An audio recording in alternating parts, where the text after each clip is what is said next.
There we go. Almost forget to turn on your microphone, because pro strummer. Hopefully that volume is much better than it was yesterday, or last week. Remember the time of day anymore. I'm gonna be trying to work on this value study and talking with another streamer this morning. We were chatting about how important value studies were.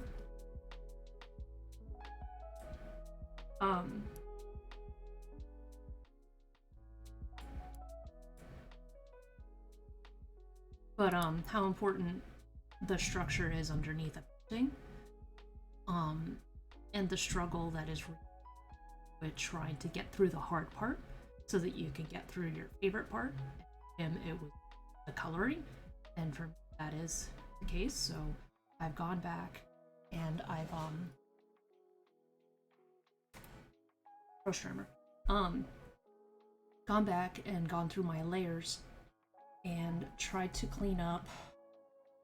I saved an alternate file, but I've gone through and tried to clean up the 8 million thick paint skins that I've had. And I didn't like how it looked like her skin was melted.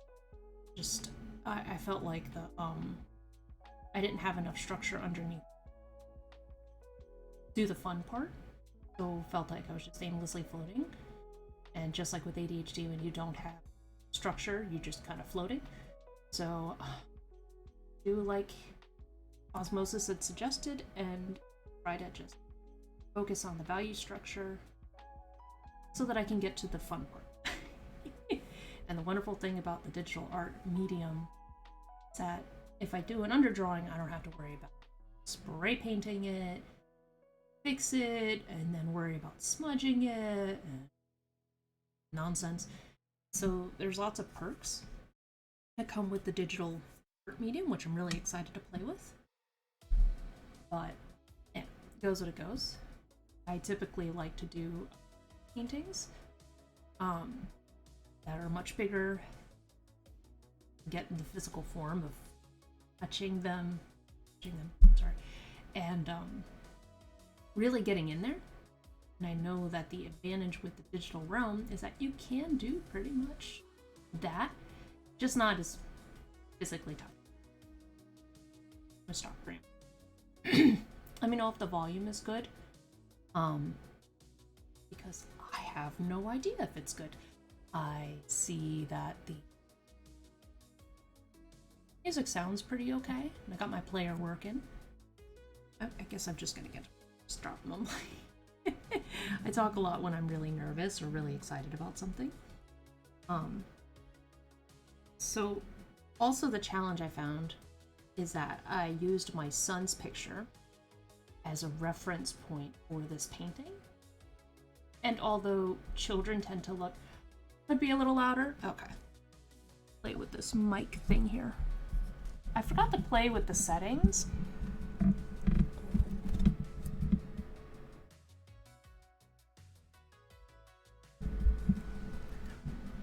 Okay, so how's that? I played with the gain, so I know it could probably be a little louder, but I think the volume pretty much turned as high as it'll go.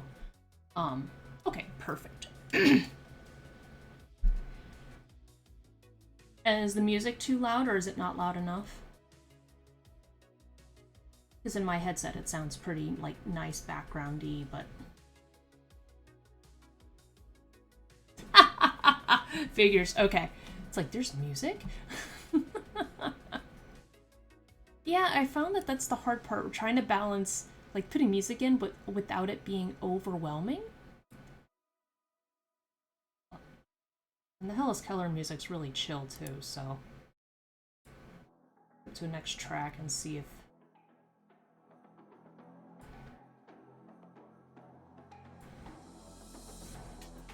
I'm also trying to find the challenge of playing the volume up without having it be super loud in my ears. And the desktop being all cray. Yeah, that's what I was doing. I was messing with the desktop audio, but in my headphones it has a different volume too, so I'm kind of messing with the PC volume Spotify volume, and the desktop audio. Perfect. So I don't know what it is, but it's like if it's probably the ADHD, but if the music's too loud, it's just like being in a room where I can't focus on talking to somebody because I can't hear myself talking. It's strange. It's like the audible thing, but I'm glad it's good. Well, 8 million pictures that I have of myself because I'm not conceited.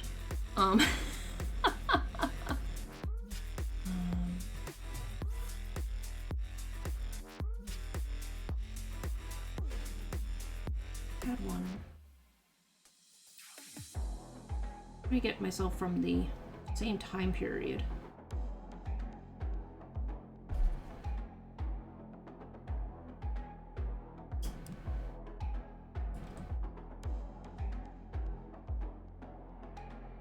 I know I had another picture that I was using.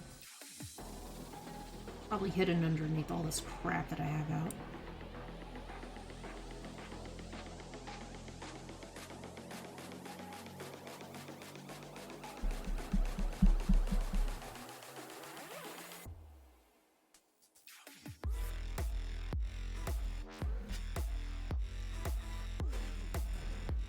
Holy Batman, there's so many pictures.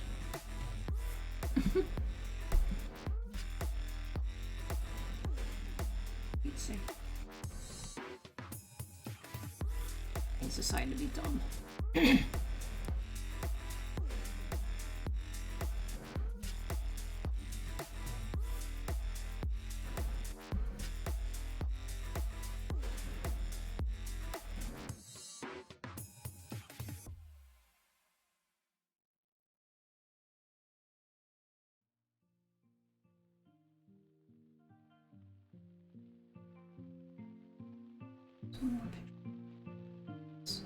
There I am.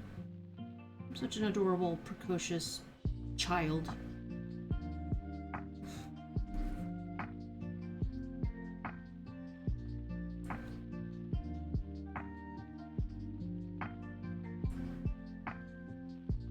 A challenging part of drawing portraits is that depending on the angle that you're looking at, the face shape changes so much. But I know that there's a lot of things that I can tweak with the shape of my face versus like the shape of my son's face to try to morph him into me because he's got a really long face.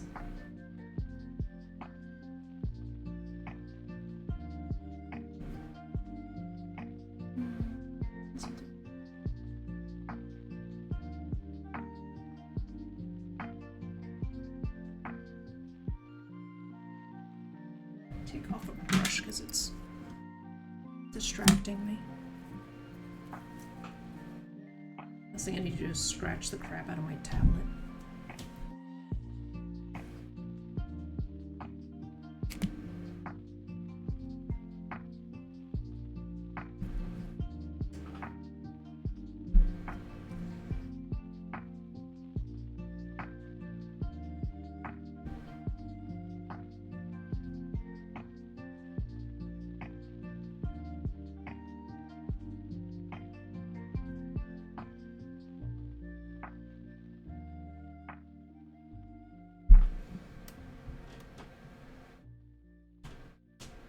Okay, so I do have that drawing pad. Same color.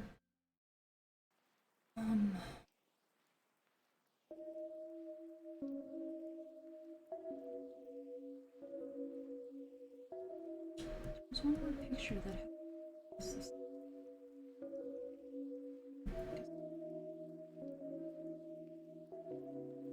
It's got those bangs in there.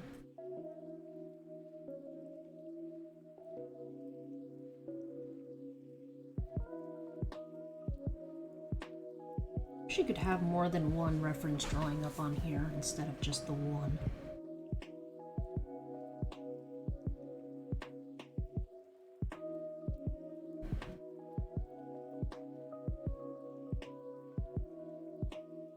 Although I suppose I could just be dumb and not put a reference layer of my picture. Just superimpose it. Should is probably what I'll end up doing anyway. Hold up. Up another reference. I've got a whole layer of just references.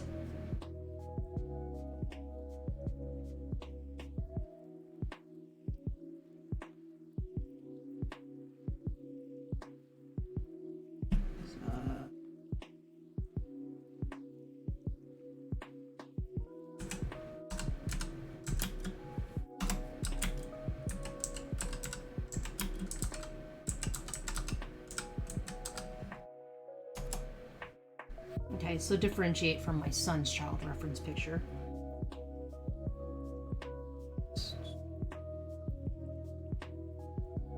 Oh, I get to find the picture. Yay!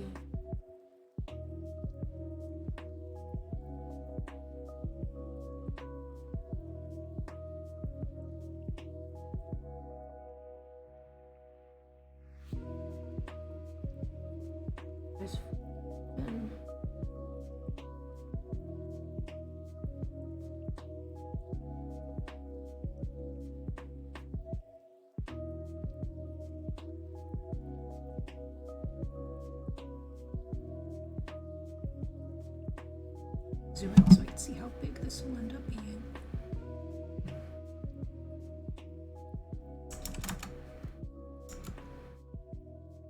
It's too big.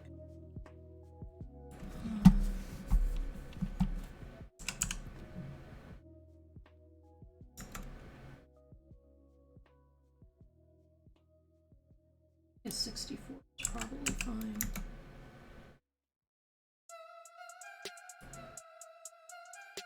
Oh yeah, no, it's way too big.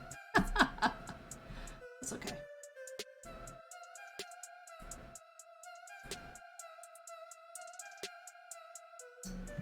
I'll try it. Ah. Ugh.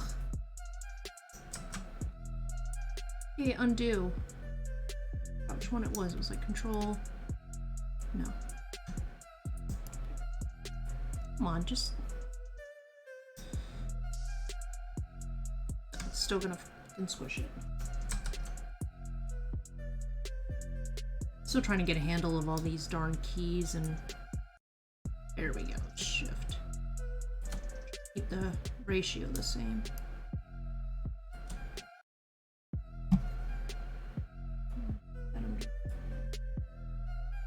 Line drawing. There we go.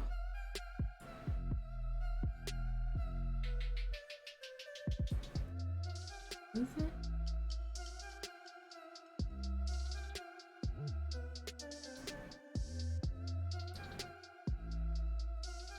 No, I don't want to move the whole thing. I want to move the layer.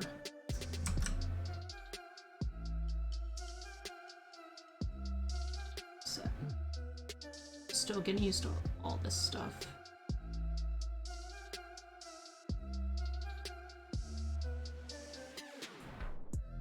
Oh, okay. Move layer. Layer adjuster, that's what I wanted.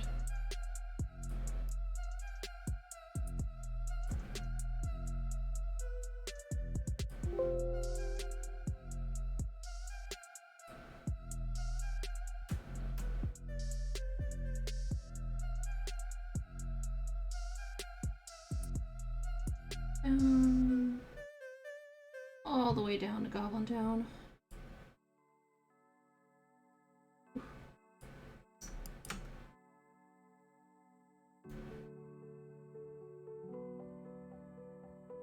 My color.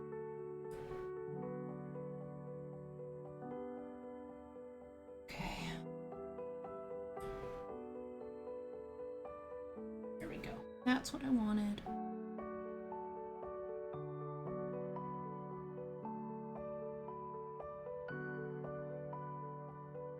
Get the chin about in the same spot.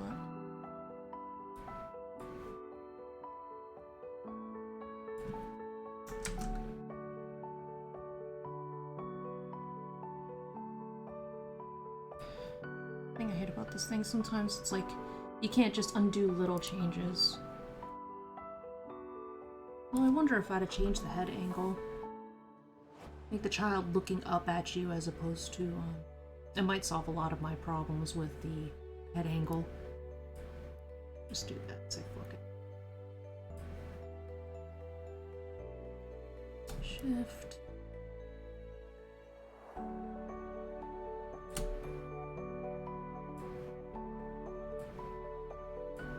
Set that transformation.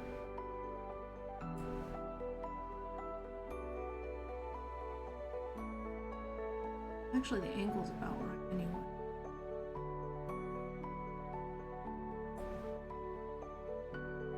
Realize how big I made my head.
Just press start.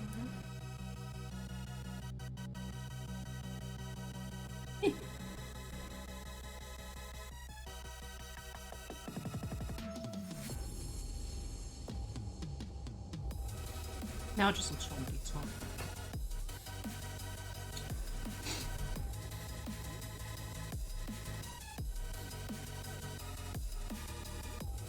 I don't want to commit to that.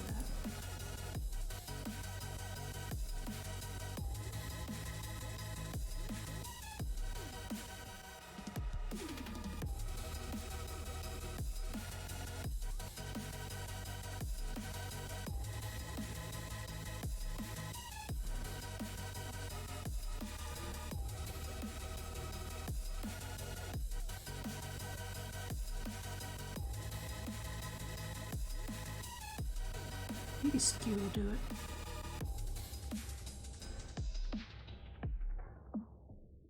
No, that makes me look like I'm in a weird thing. No, I don't commit to that.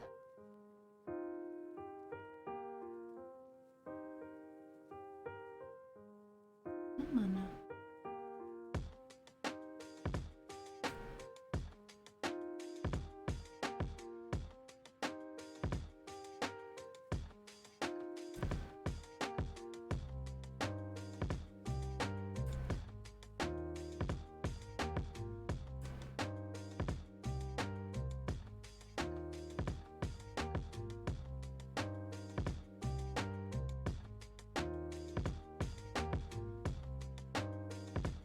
I'm about to say fuck it and just draw it as it is. Got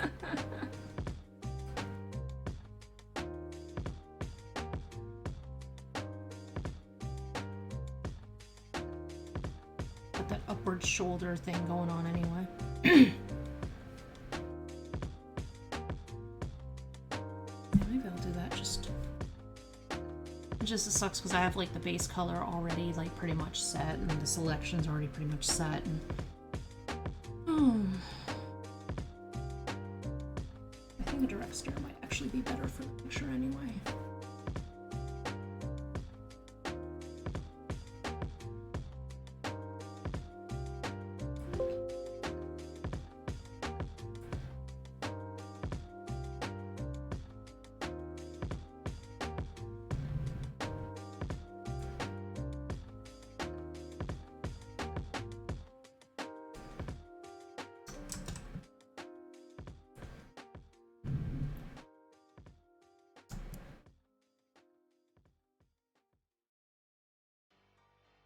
It's huge!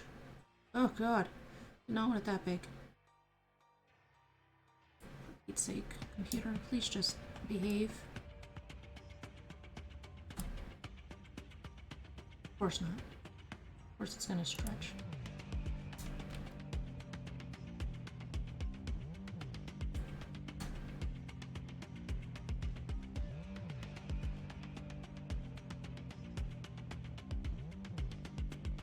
Actually, there we go. Might have to move my head. It'll change the composition a little bit. I think that might be okay.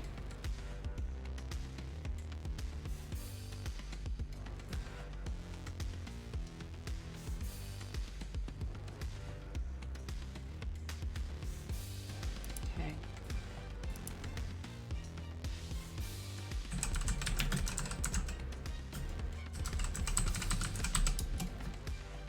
Okay.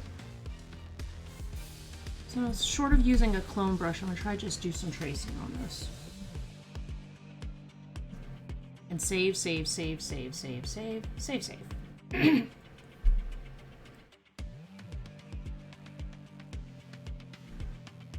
Just might take a hot minute. Okay.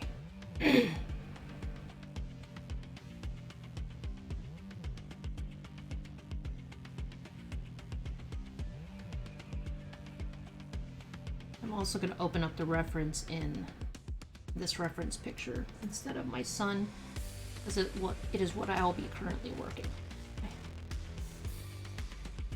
Okay.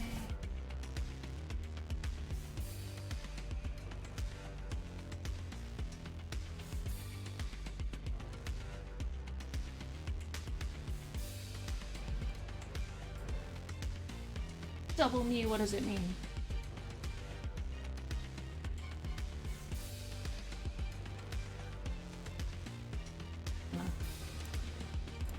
Minimize it.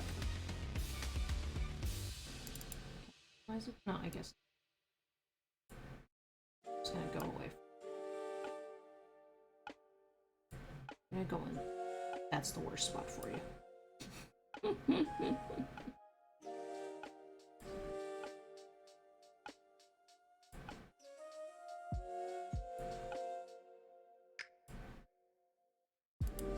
Now it's a drawer and I can just knock it out of the way for a while.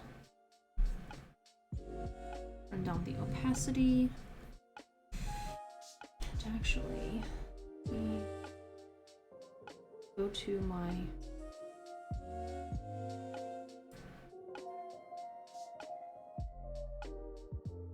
rough drawing is definitely gonna have to change as well.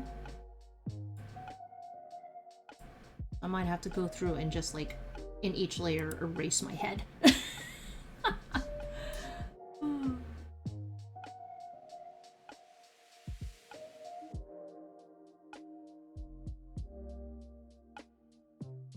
Or I might just duplicate the layer, hide it. If I don't like it, I have the original.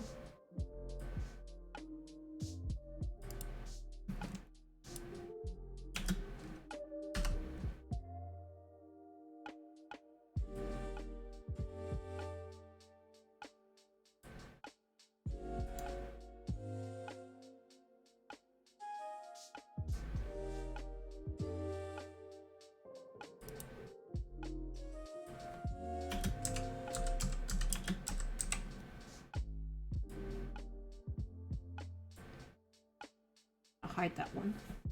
With this one, I can alter. I think that's the fantastic thing about digital is that you can just save layers and delete them, as opposed to wasting erasers and then drawing it over and making a big old mess.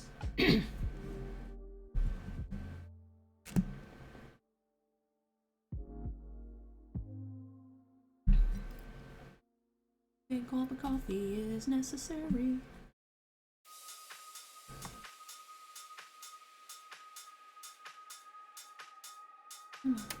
Back on my brush. I will put you on brush sheet. Special thing, you. I need an eraser anyway.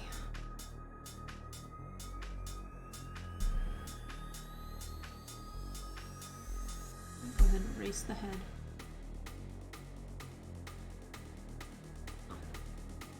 There.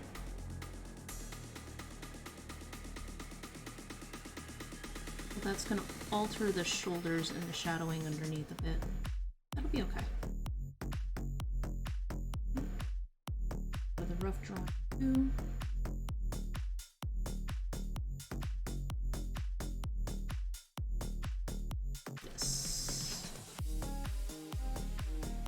Or else that's just really distracting. All that there.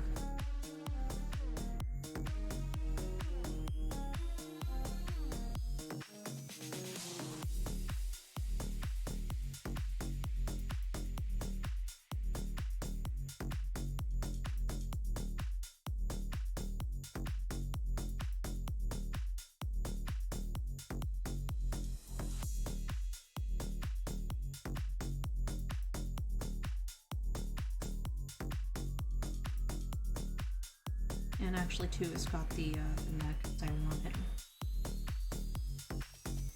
Even though my head's giant. Should definitely go about resizing this. Actually,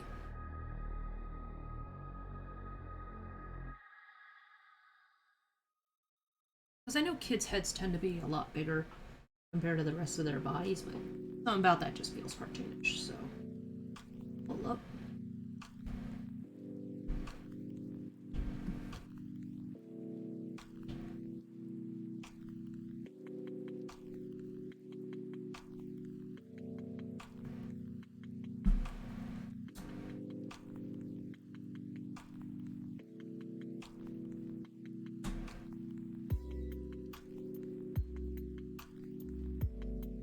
That looks a lot better.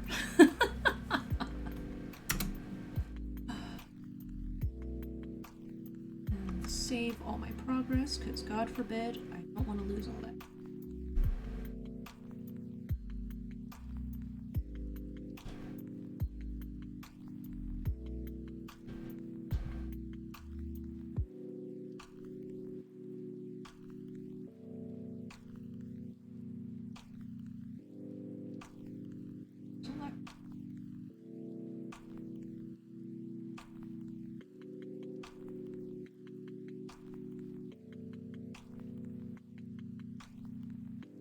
I gotta wait for the library to catch up and load all the 2021 brushes. Category.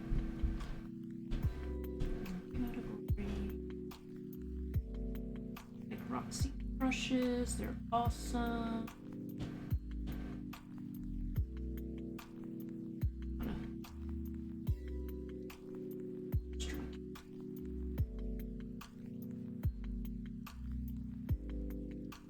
Really liked her dry brush, it's like my favorite.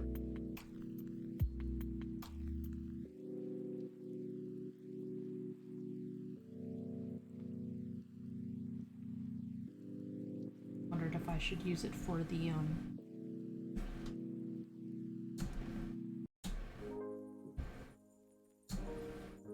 back in there. I don't have to use the brush selector to go find it.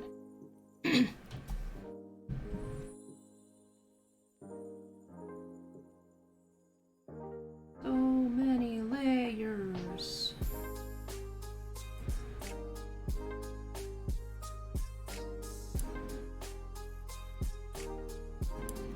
Fix it in the drawing first.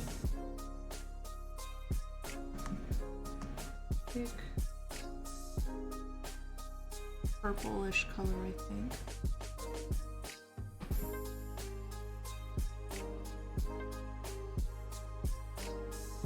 I think it's close.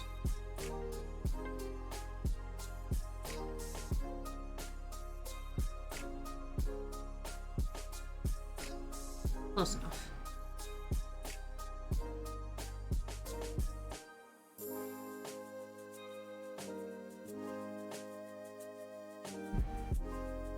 I love how smooth her brush is. Don't need it that thick. We're just trying to do a rough outline.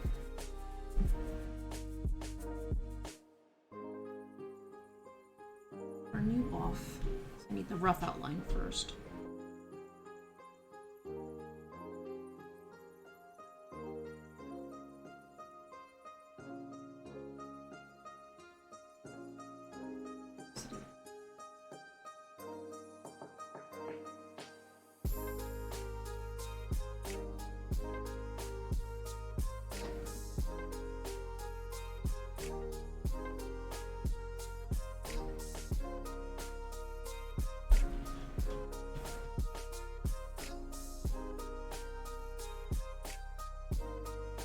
Just to get my head in there and the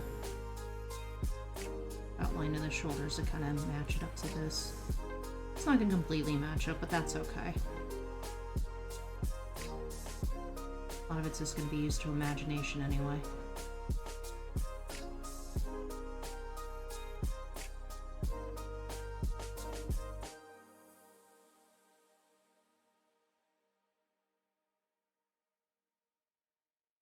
Then I can get the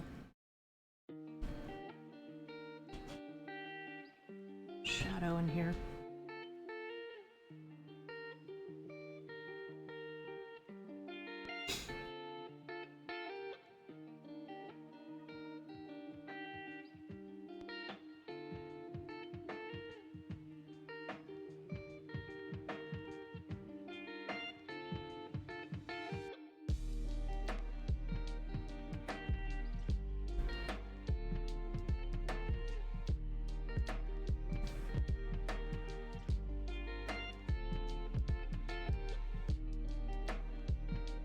I know the lighting is going to be different because technically the lighting is coming in from over here.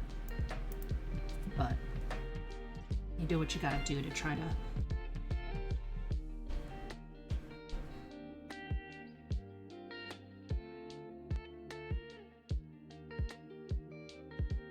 I got the hair direction.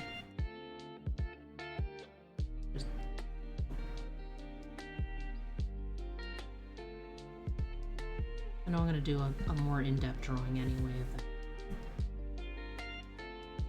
If I were to turn that off, see if I like how that looks compared to... It's not too bad. I know the body is going to be a little bit of an adjustment. I feel like I want to tilt the head more, but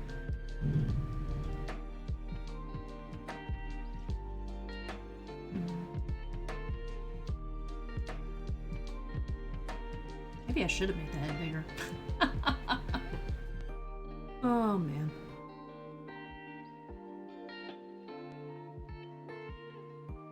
Gotta lean back to because right now I feel like her head is much bigger compared to like something about it doesn't, but I think that'll be okay. Just gonna kind of roll with it.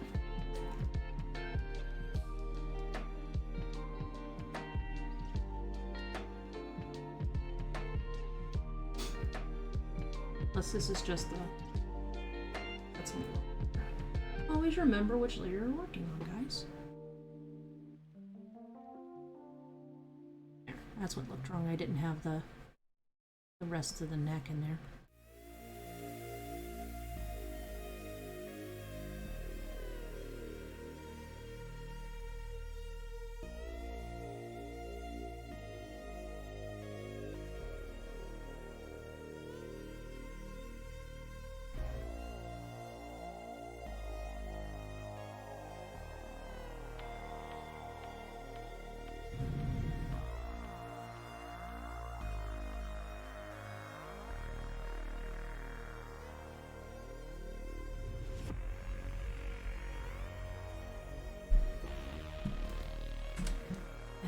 To delete.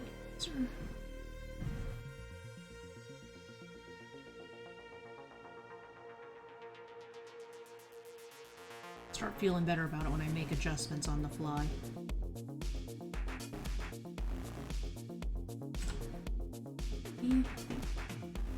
Yep.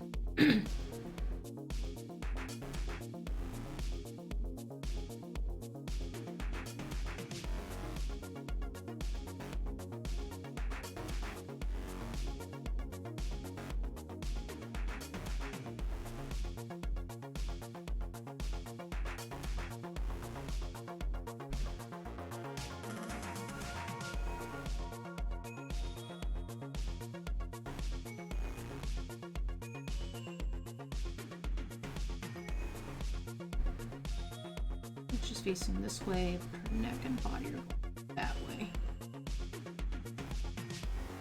I'm trying to remind myself what I wanted for the pose.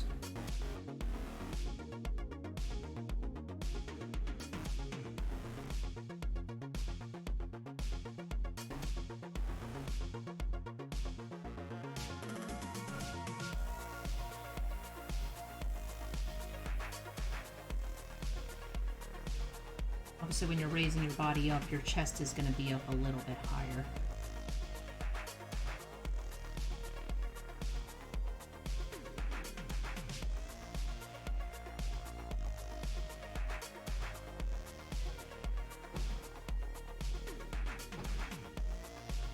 That doesn't look too bad, actually. I might be happy enough to actually start.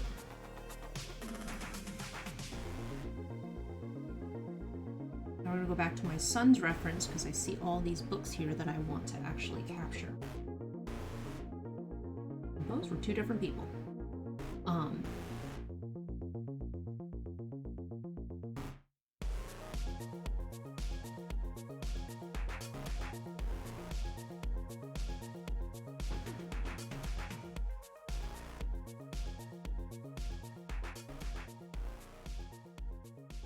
Zoom in, Cindy. I always forget that you can zoom in so that you can see closer instead of me just hunching. Pro streamer, guys. Pro artist.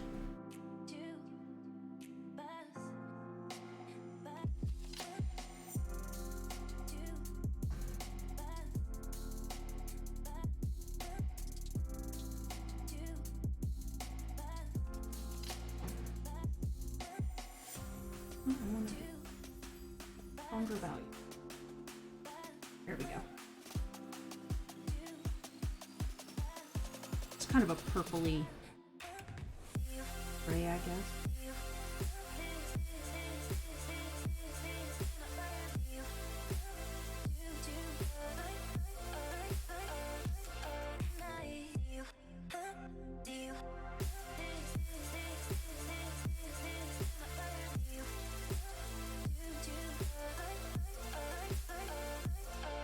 Gonna have to guess how these books look. I think I'm gonna have to go through and take another reference photo of my son's books just so that I can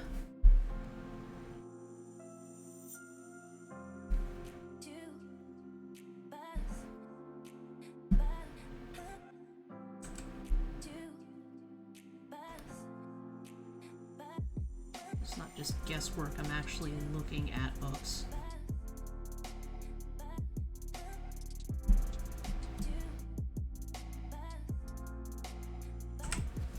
Shortcut keys, how do they work, guys?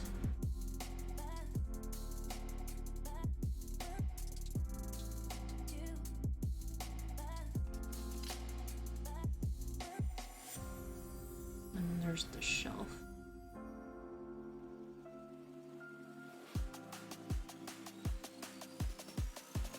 Need that.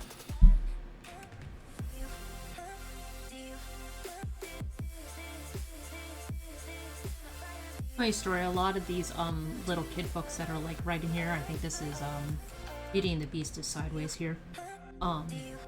That actually is one of my books from when I was a kid. And I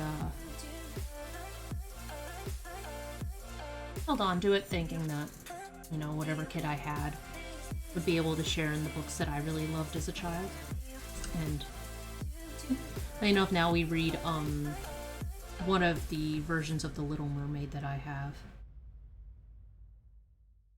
Not the one where she, you know, is supposed to like kill the prince and everything at the end, obviously, because my son's only 5. But one of the many versions of The Little Mermaid where she does not definitely in Disney version live happily ever after.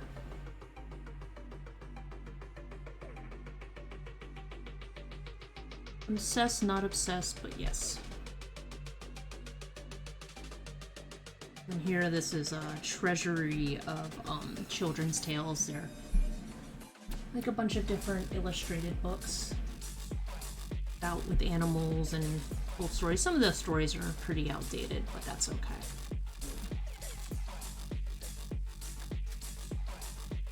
the size pressure on this pen. I need to go between any size, bigger size, the pressure.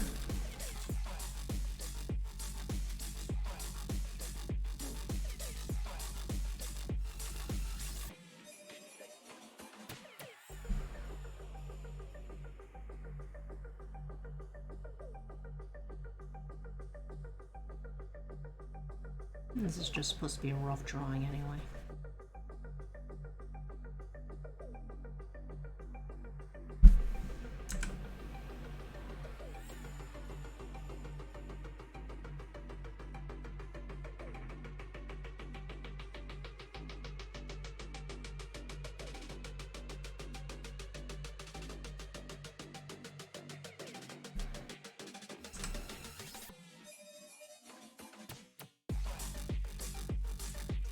Shadow.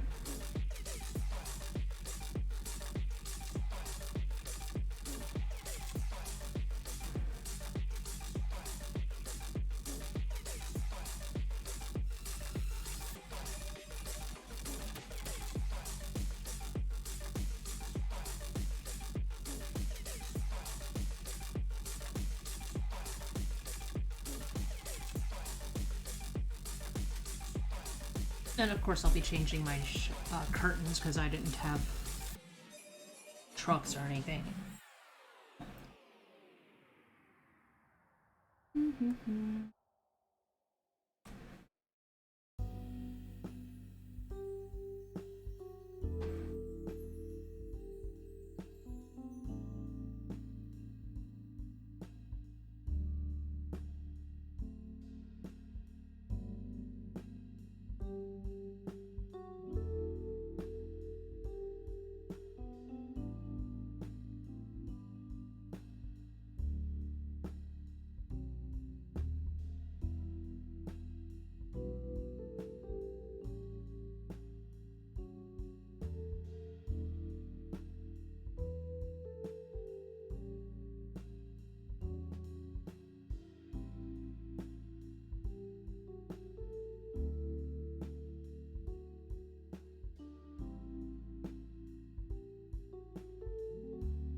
Make that the pretend stopping point. I really need to use the guide for the perspectives, but it kind of crashed yesterday.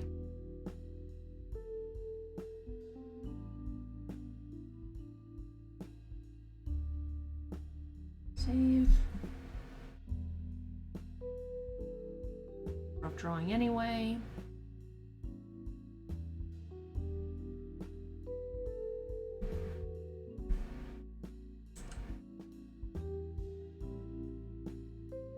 Just gonna redo stuff.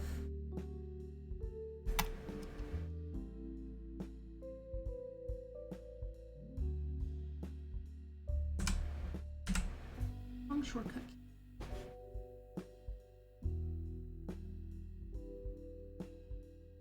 Straight. Not sure if I'm gonna keep this detail of the banister. The apartment that we lived in as a kid that I'm supposed to be basing this drawing off of wasn't very fancy, so if anything the baseboards were probably really simple and just flat because yeah wasn't the prettiest. It's got a slight curve, so eventually in my drawing I'll try to straighten it. I think I will erase all that. It's not going to be in the final work. Why have it? I deal with it now.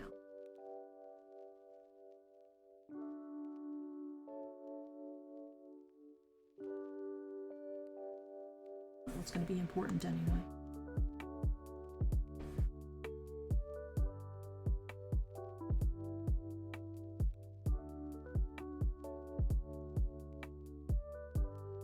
Brush.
just gonna be the baseboard there from that weird angle. It's just the window trim.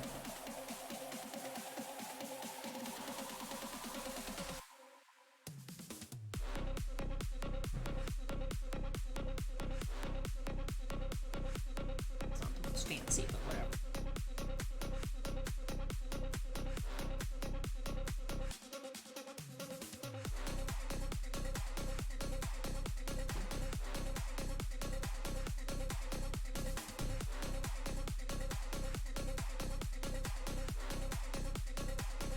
We'll use this to make cleaner lines for the underdrawing. Why not?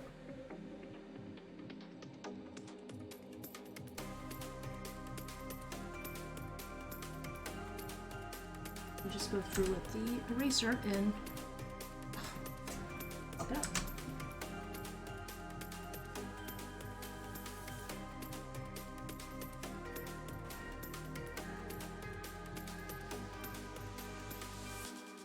That's it. If you're gonna change back to an eraser, make sure you change back to this stroke so it's not.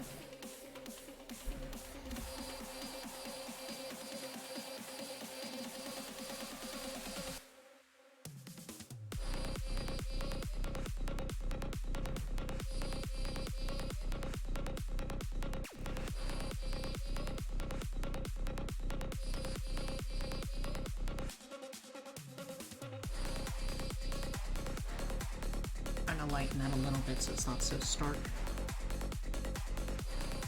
It's supposed to be behind the shadow anyway.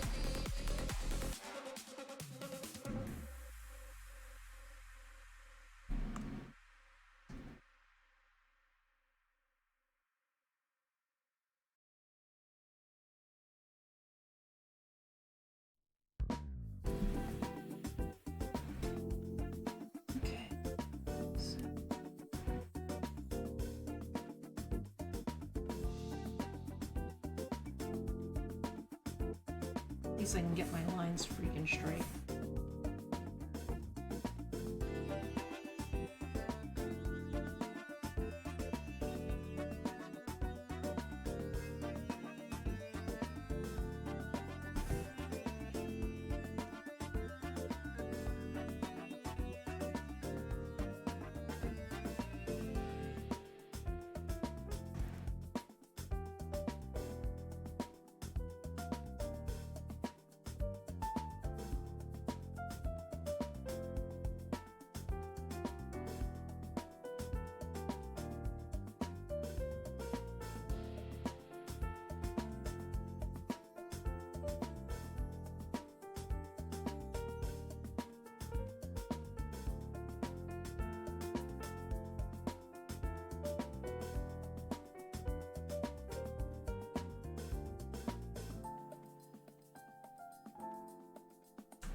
Just trying to get the windowsill trim right in there.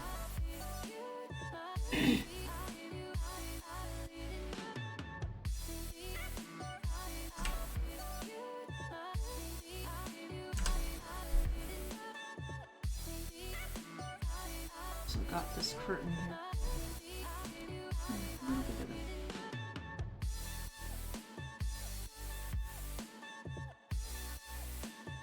Not to erase it completely. I know that in my original drawing I had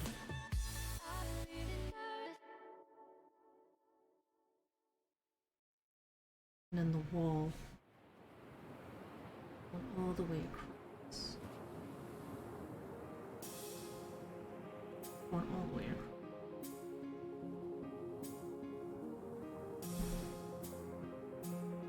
I guess it just depends on how far I want to make the books go. I think, like I said, I'm gonna make another thing and just make the books. That way the books kind of guide you down in the picture.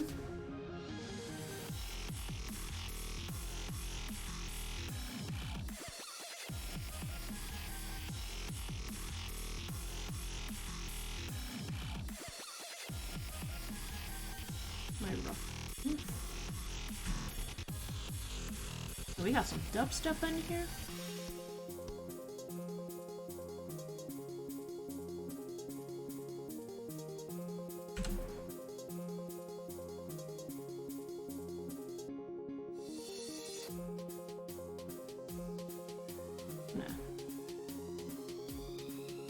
A little bit rougher. So that means that this will have to go further into the back.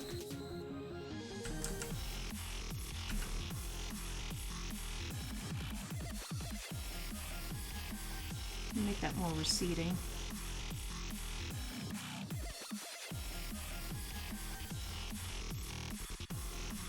If that's possible.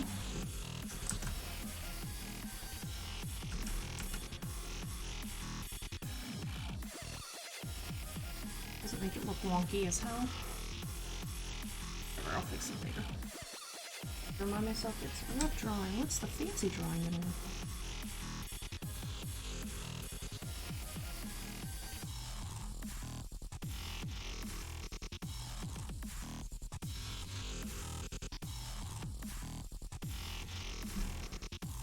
Out of there.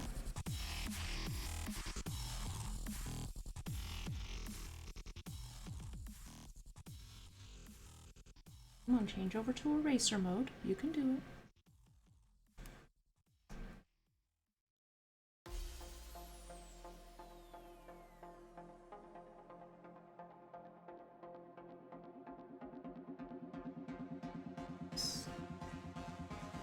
Then the curtain will extend farther.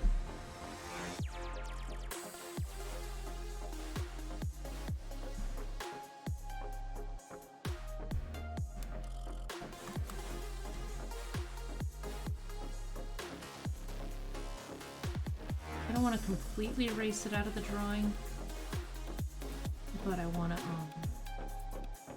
lighten it so it's not as heavy, so I know that it's behind something.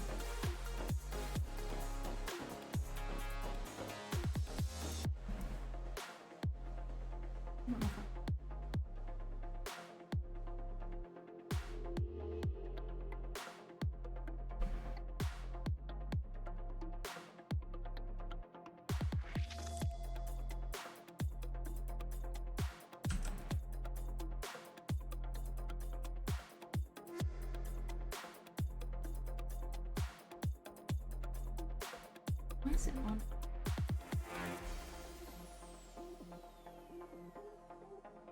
Because I put it on a different thing. Andy, pay attention. Usually I don't like to switch eraser brush buttons. Fucks me up.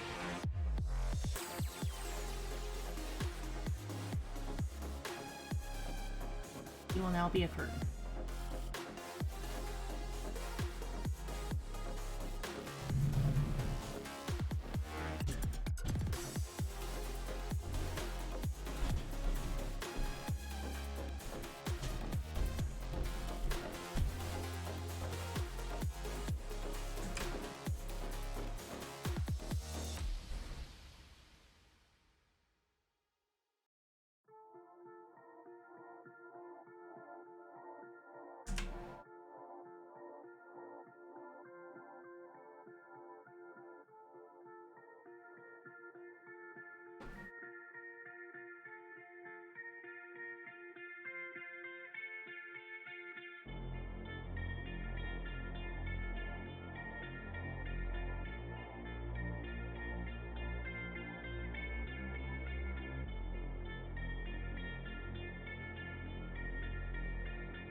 I'm gonna try and keep that.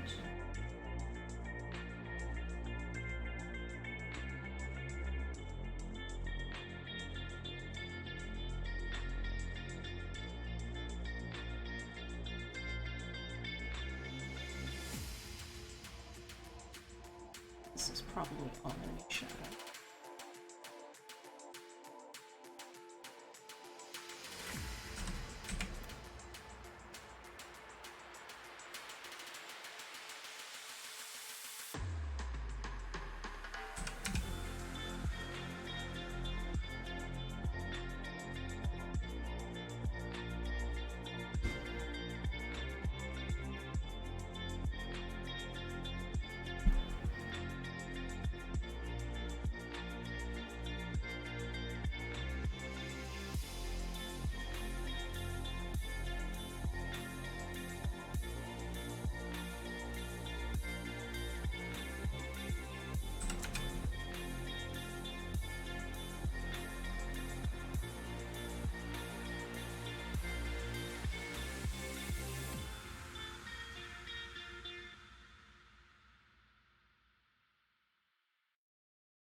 Guess I'm gonna have to try to do the perspective thing on the clearer drawing.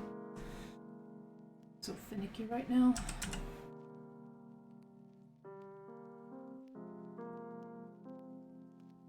Lots.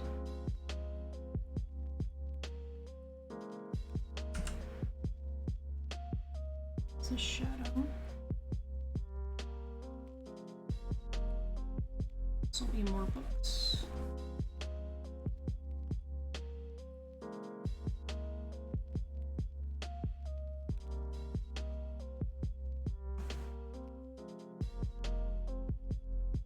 Head. Get that.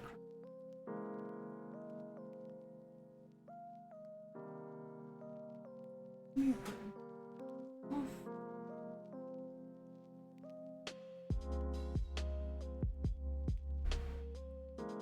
Yeah, that's rough skin. Need to close some of these damn layers. It's too busy.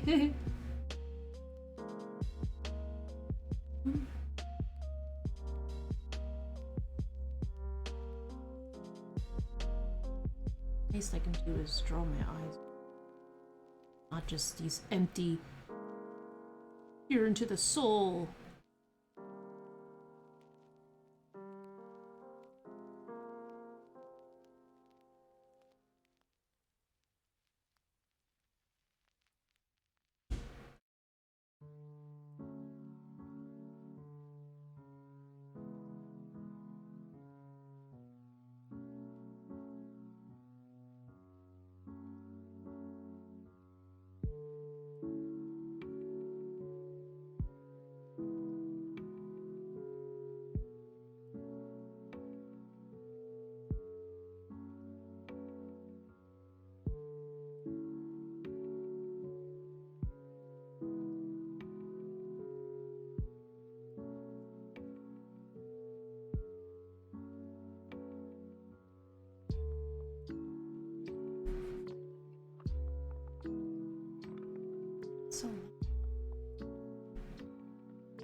hey, Census! Thanks for stopping by. Got into my zone. Trying to fix my effed up face because I gave myself a bruise. Now you get to see kid version of me. And adult versions.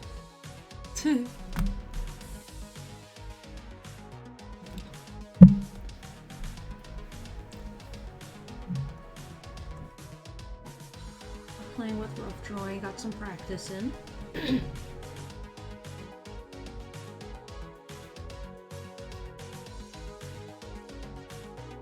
I gotta fix this guy. Just how much this has changed. This is the old underline drawing. Now I'm gonna fix what I have.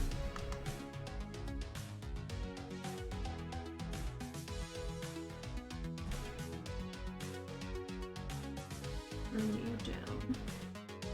Hot.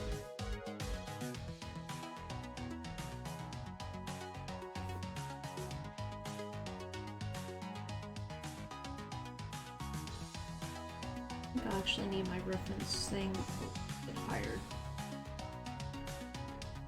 I can actually see.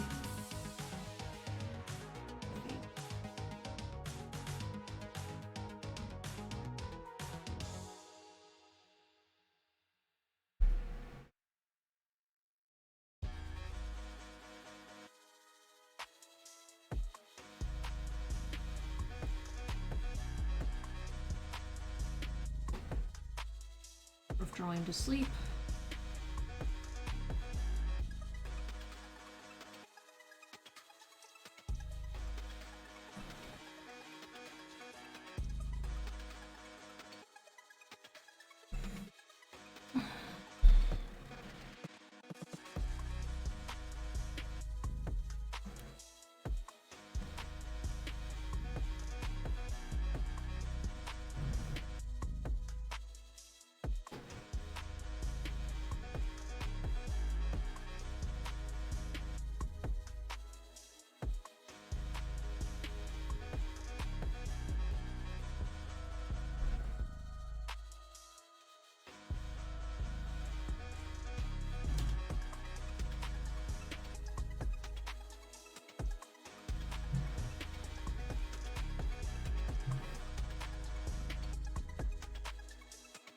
I was explaining earlier, Census, because I know you're probably in your zone too, that using my kid as a reference for my painting of myself, probably not the best idea considering my son has a different face shape than I did, or that I do. His face is a little bit longer than me.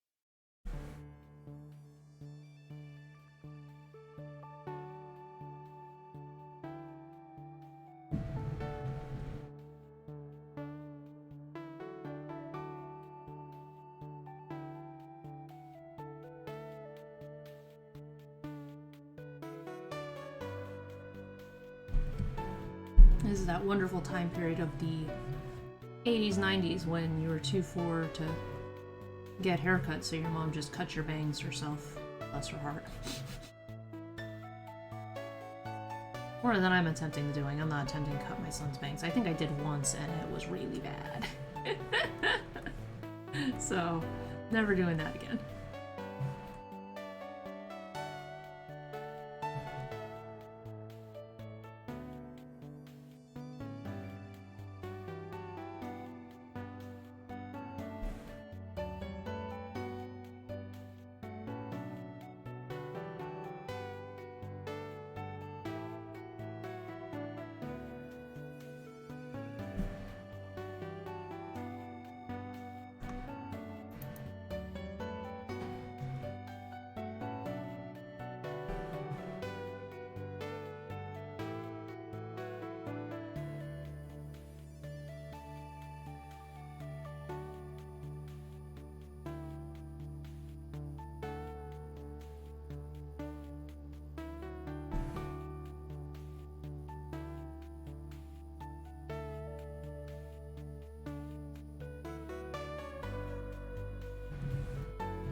I don't know if I'm gonna do that thing where they draw like all the teeth like separate, because then they always look really freaky when you do.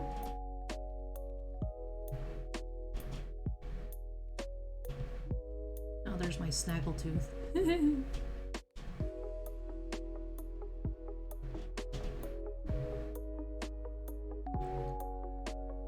just for posterity.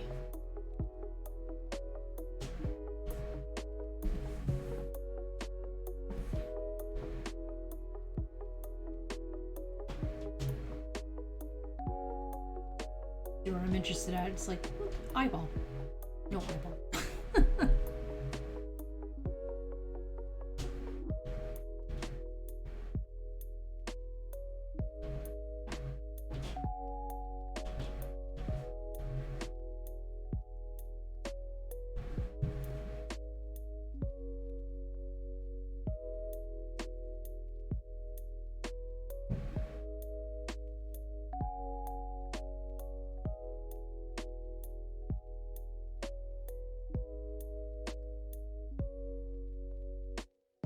I just had these bushy ass eyebrows as a kid.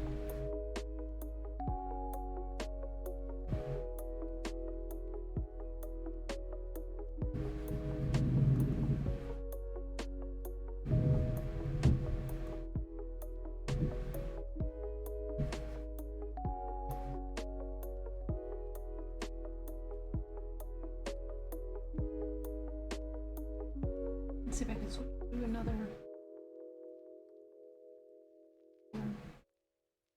I got some of the drawing in already, but I want to start this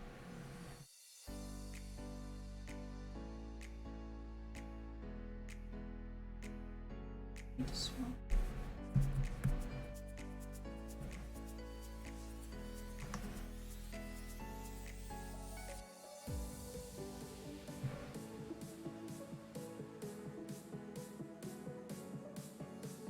To my normal thing here. Cindy, focus on one thing at a time. And always remember what color you got.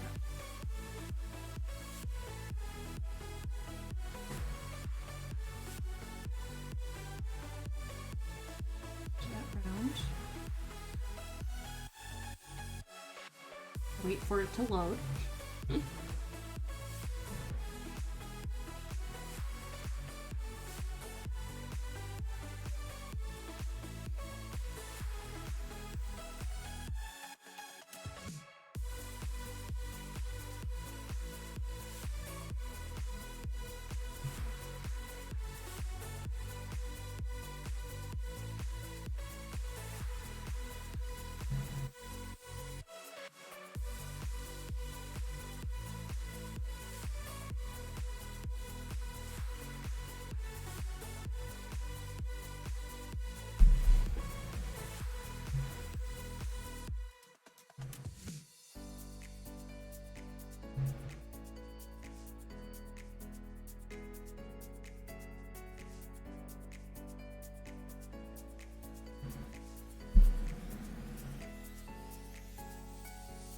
I shouldn't do it that dark.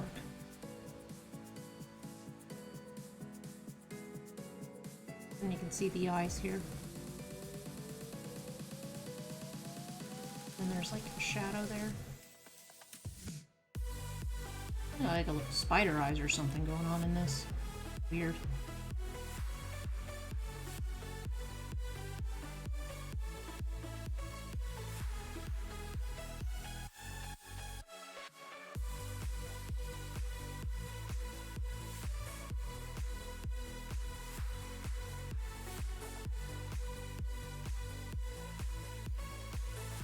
This is just a line drawing where I try to figure out where everything's at, I guess.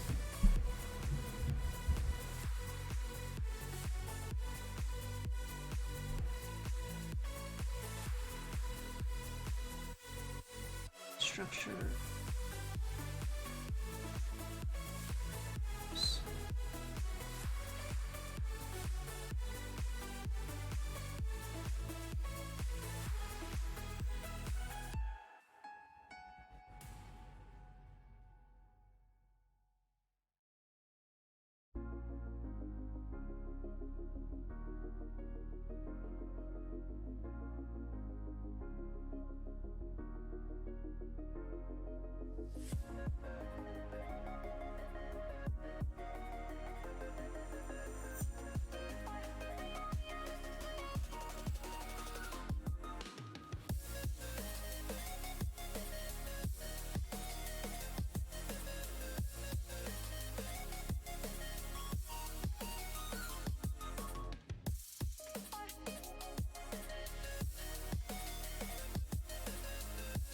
think it'd be much easier if I just did a clone painting of this and just copied it. But then it wouldn't, I don't know. Still playing with this, seeing how it goes. So I suppose that would get my skin tone the right color.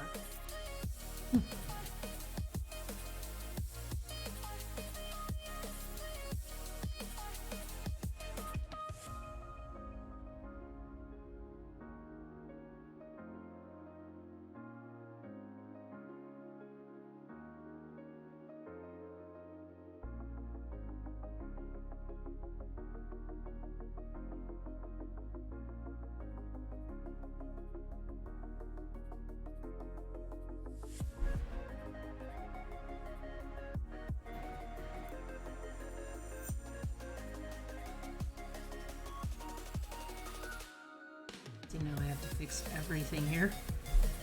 Now my shoulder is all off. I suppose I could just move my arm up.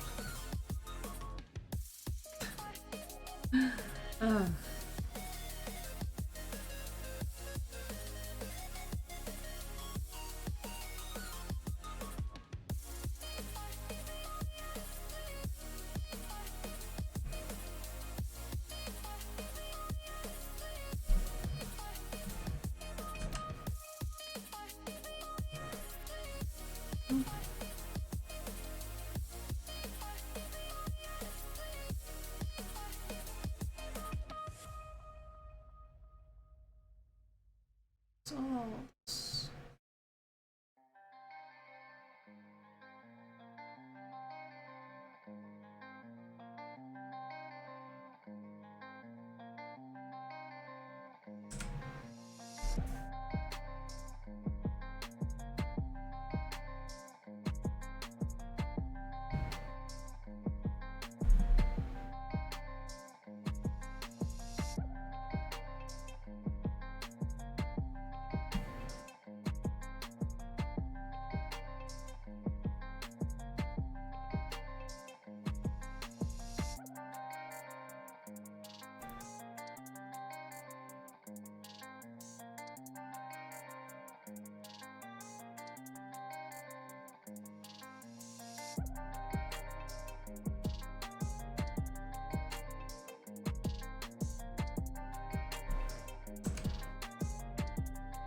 try not to make my child self look like I have boobs because I was a kid.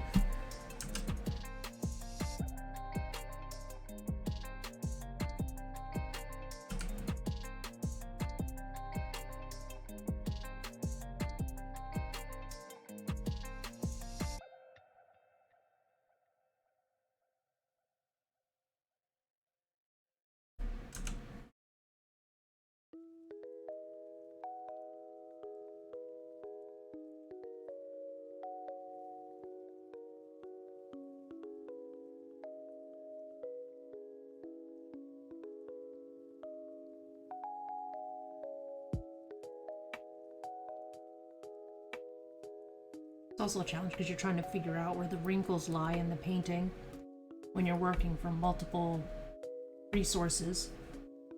Old photos, new photos, different lightings. All just to create something new.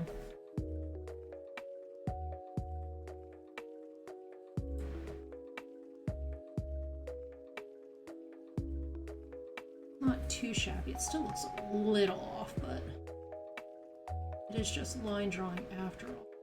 Probably just start thickening the lines on the outline to match it. But it might just be how this wrinkle is here.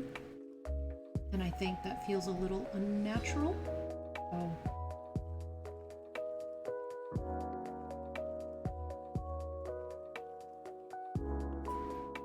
probably in how the lighting goes down here. So up. But so far I'm liking this head change where the tilted direction is looking up at the viewer as opposed to away from the viewer.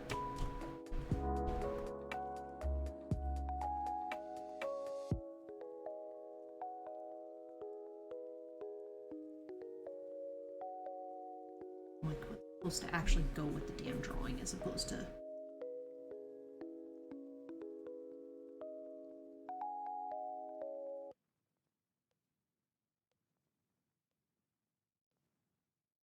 weirdly morphed.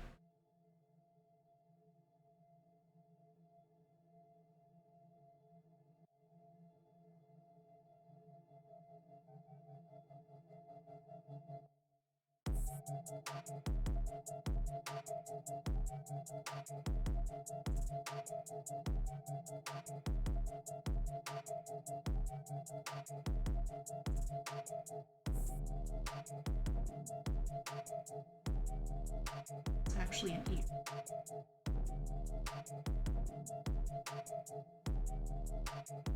In behind here.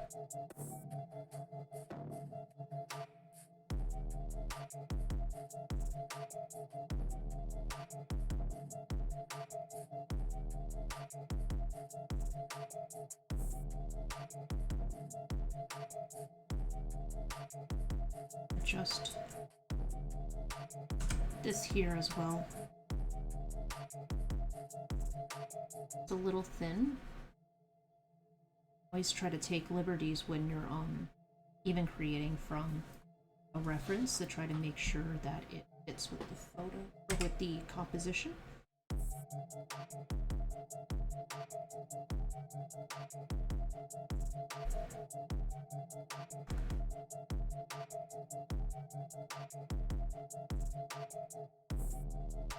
And I actually think that this is more of a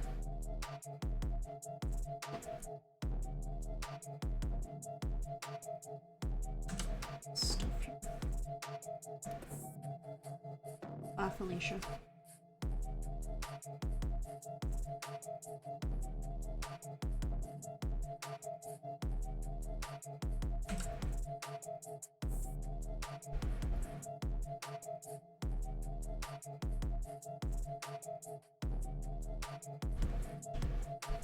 And then we could still get like a little shadow or something from the body stretching like this to turn up. But for now,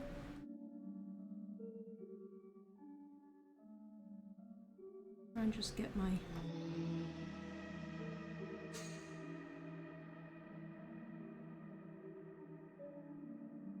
Ellis Keller, your music about to creep me out, buddy.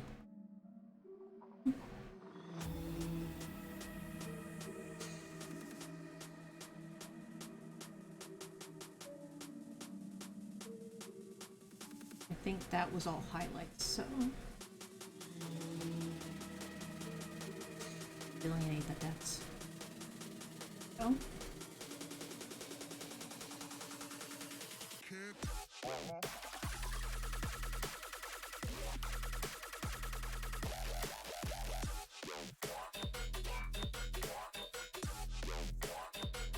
I think it's a dubstep track that I just picked on accident.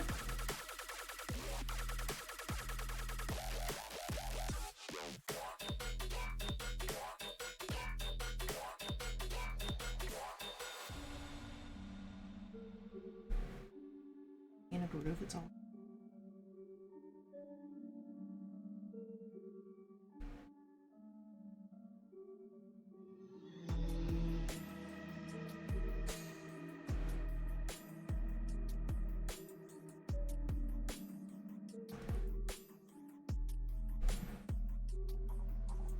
My reference.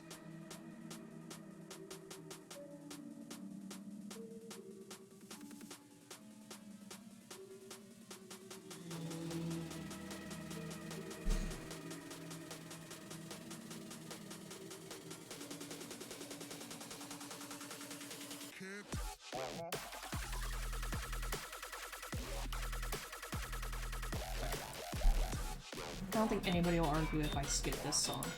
In fact, I think I'm just in this change-up soundtrack.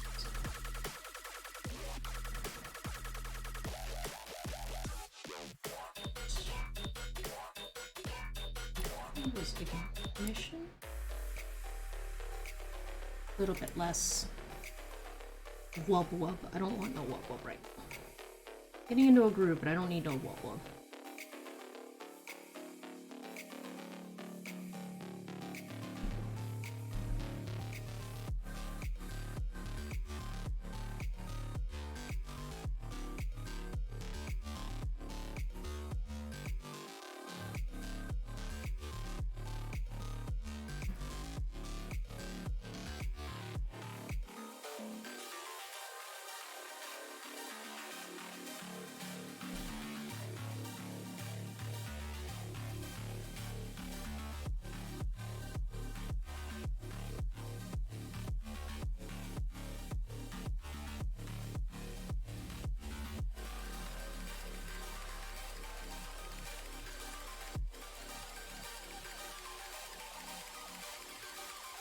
My cute little nose.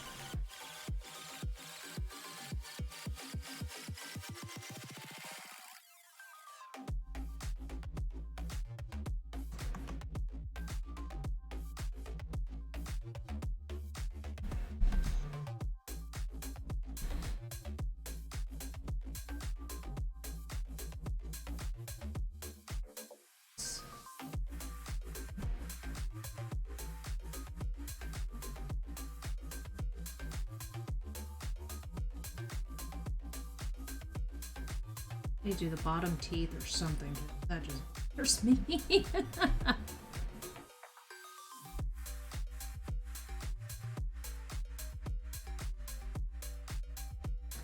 don't really like those drawings where they have the teeth. It always looks so weird.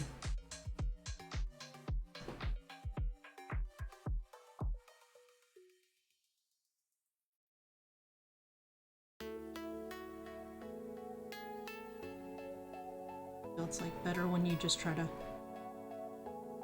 suggest it as opposed to just drawing each individual tooth in.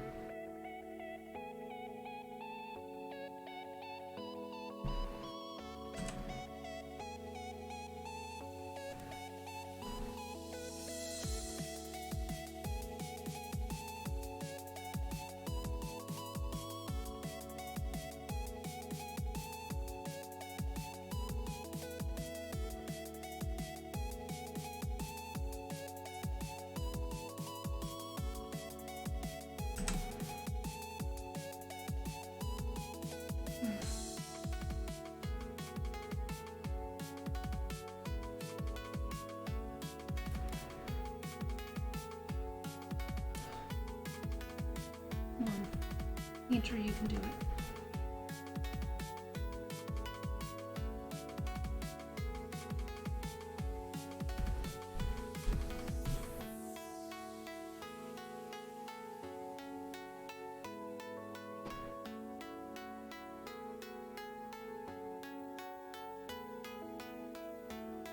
I actually debated just going and doing an under clone painting and playing with some of the clone brushes that I have, and trying to use it as a starting point for this painting. But I'm still having triggered flashbacks when I did a digital painting and someone said, "Ah, it looks like a filter." I'm like, it's for sometimes the stupid RSD from ADHD is just like,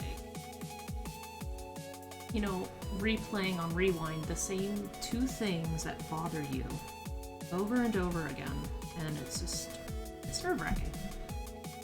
You just want the brain to just shut the hell up so you can just draw and paint however the fuck you want to.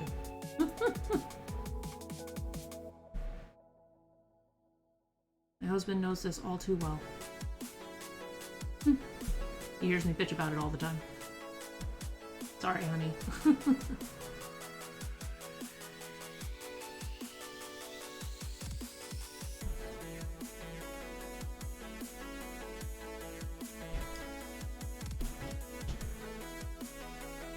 And not to give Osmosis the credit for me drawing this right now, because the conversation actually went to last night with me and my husband, me lamenting that I'm not doing enough realism, how unhappy I am with it, and da da da da da. And husband lovingly reminds me that it's because you don't like it doesn't mean it's not useful, and that you keep doing the realism, practicing on it, the happier you will be with the rest of your art. And I know he's right. I'm just stubborn. But I think it's also about that perfectionism that hits really strong with me, and trying to find out that happy marriage between making it look like the person and not being completely photorealist, because I love surrealism. And I come from a background of doing lots of fan art when I was a kid, because I swear every artist starts as a fan artist. Before the days of DeviantArt were around. Back in the old days of before the internet was a thing. And, yeah, so I wanted to give him credit for helping me get my head back into perspective, as he always does. It's my best critique. It's the layman's guy who's not the art trained person, but he's always willing to pull me out of my head out of my own ass. And I think every artist needs that in their corner. Someone to pull their head out of their own ass. I realize I'm lifting up my coffee mug, and the little coaster's coming with it. Because that's how we roll up in this stream. Let me see how I'm doing with this now. Okay. Let me get some of the shadows built in, because right now I look like I have two different colored eyes. Or that I look like a weird spider thing.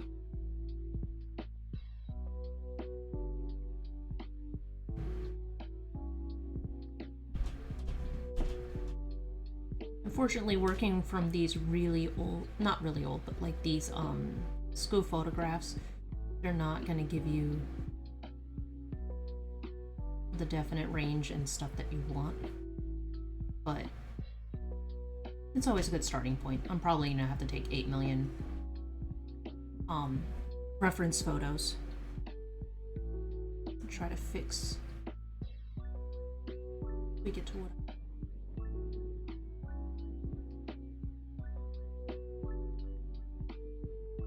The important thing for me right now is to make sure I get my actual facial features correct. Like I said, my son's face, if I were to go bring it back up, he has I was looking over old family photos yesterday. That's what I spent a lot of my day doing, is looking at family photos. And in the picture of me, turn off the as I could find it, because I have 8 million layers. Back to kiddo. Obviously my son looks like me because he's my son, but there's some definite defining features that were different from when I was a kid. My face isn't as long as his. He takes after probably my father, who had a really long face. Not Jennifer Aniston long, but he might as well have been the male version of Jennifer Aniston with his long ass face. But he has a longer face. His ears are a lot more big. But the nose is also different. Because I look in family photos sometimes and I think that because of the light that it looks the same, but the shape of the bridge of my nose up in here is just a little bit more set in than my son's. My son actually has a straighter bridge. And so the challenge is to go into like old photos, new photos, and make sure that from that angle that photo is that structure is correct. So I have like the weird flat noses. Probably take after my mom. Let me see if I can find a. There was one picture I had that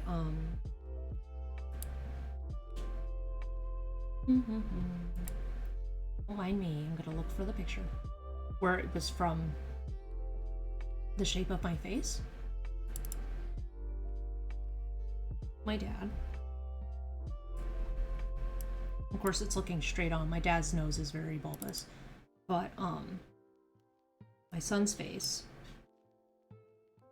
my dad's face are a little bit more alike, but I think, you know, genetics are a fascinating thing where it's like you can't just have your father's nose or your mother's ears or something. It's just the way that the chromosomes split up between all the different parents and their grandparents. So you can get traits from somebody way beyond, you know, far back and not, you know, tell who's who. But my son's nose is definitely straighter than mine. I have a better. I literally was just downloading pictures yesterday for all this stuff. It was the rabbit hole of let's take 8 million pictures and look at different pictures, and then oh god, what time is it? It's like 2 o'clock.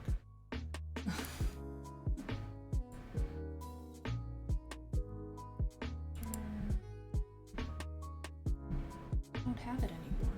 Weird.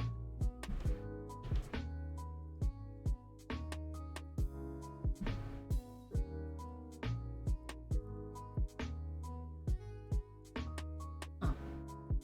Oh, I can see it in this one. It's picking up my old habits. I like seeing this one. I have a little bit of a dip and then straight. If I find, it's probably just buried in all my family. So I was literally just downloading yesterday. Like I already said.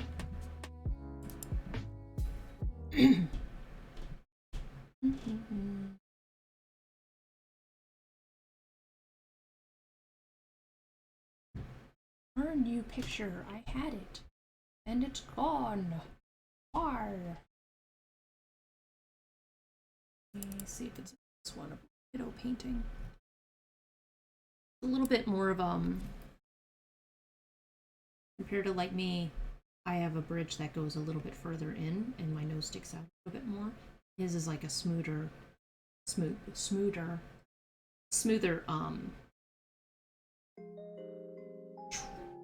like edge.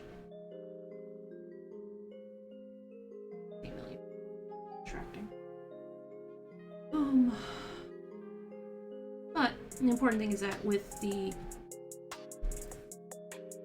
picture is trying to get it to where you're getting the right shape, the right angle, the traits match, but then the traits also match from different, you know, angle shots. So I think that's what's really challenging about this piece is that I'm literally trying to make this stuff up as I go. And in previous paintings that I've done, I've worked from family photos because that's the sources that I have. Some of the older pieces in the cancer paintings, they don't have all of those references.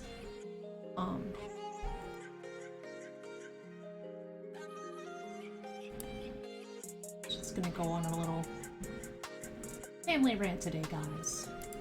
Because what choice do you have? I'm here. You can always GTFO.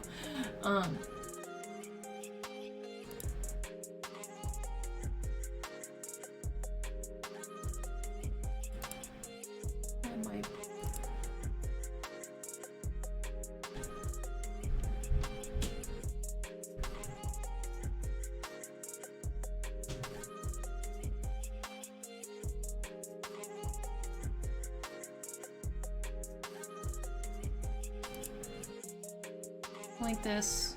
where it's just me with my crazy hair, which I'll probably use that as inspiration for adding on to the long hair that I've got in this painting.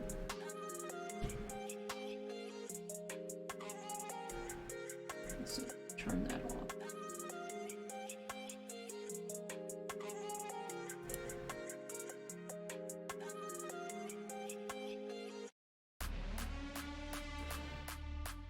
Oh.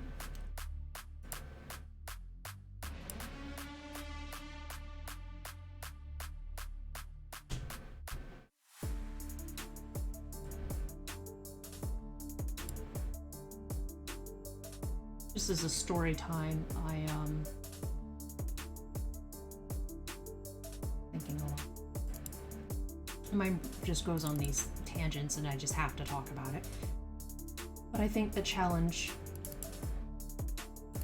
from working on paintings based on combining different photos is making it look like the person, and I think for me that's the biggest challenge, is making it look like the person without totally fucking up my face.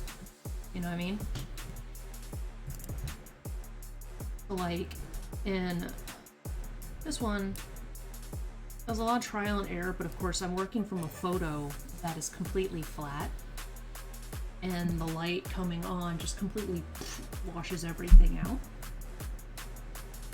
So I think that's just the challenging thing when it comes to being an artist, is getting the groundwork down. And also this combined two different photos. This combined a photo from an American Cancer Society Christmas party, but in the background I had placed a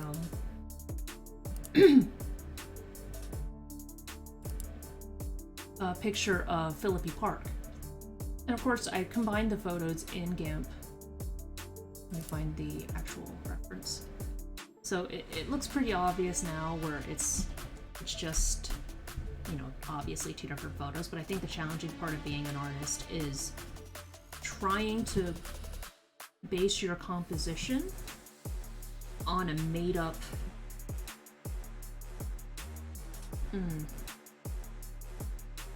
is trying to render the composition that you create from out of your head using real life references superimposed into like your reality, which I know that that's really poorly said, but it's hard as fuck. And now that I've gone completely on a rant about facial features and reference photos, let me get back to work, because I'll never finish this painting if I don't work on this damn thing. This would be a good reference for my eyes looking down. But we're not using that. And this one. You open up. May not be done. Thank you.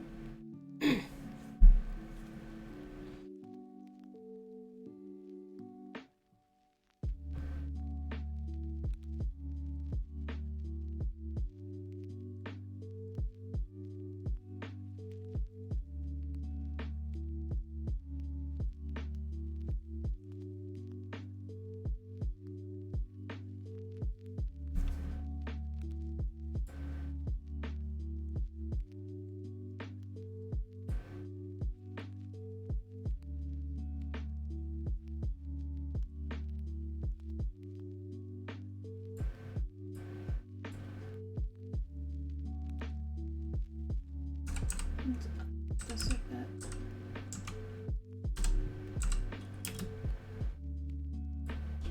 Just update my title a little bit.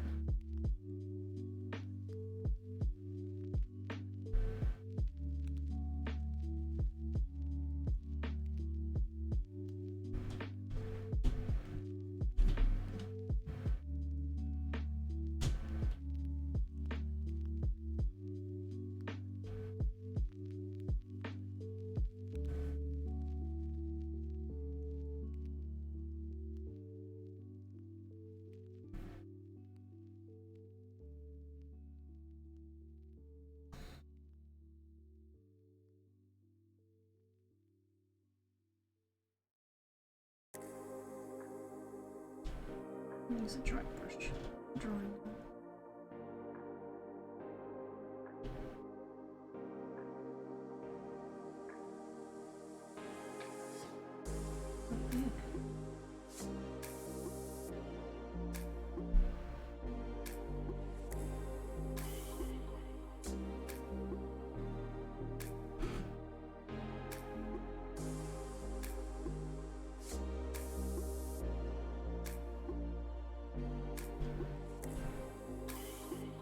Why is it so heavy? I don't remember it being that heavy.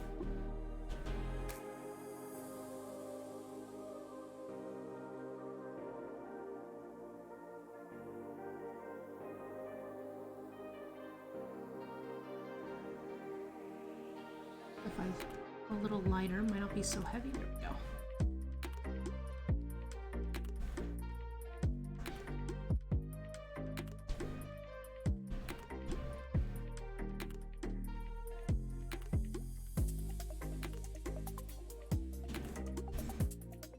Doing right now, just doodling over the same drawing over and over again.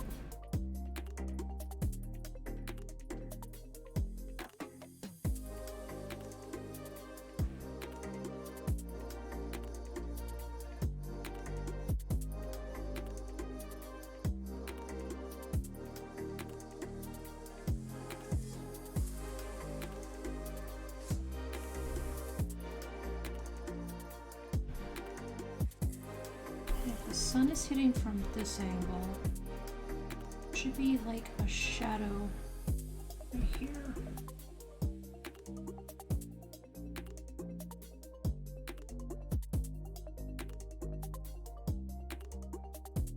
Love that picture of my kiddo again so I can.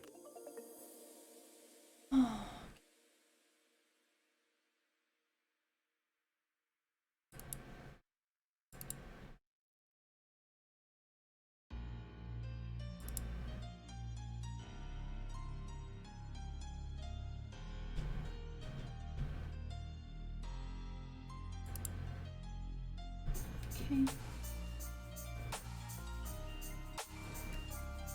Okay, so there's some backlighting here, and then there's a highlight on this cheek.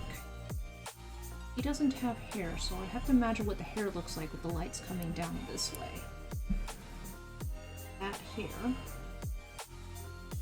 Shadows need to go about like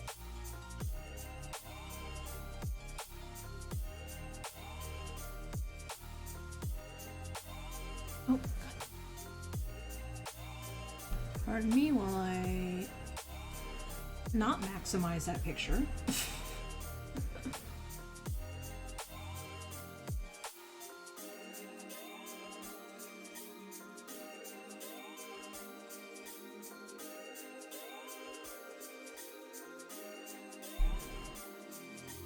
Eyes are up. Gotta imagine how that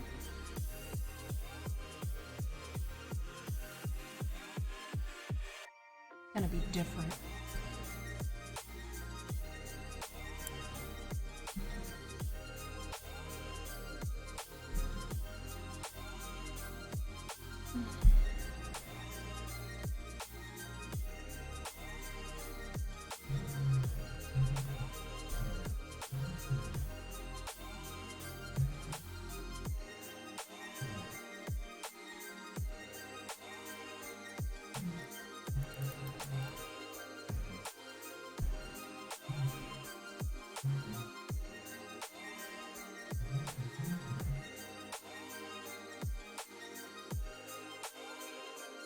Guess I can sample the hair.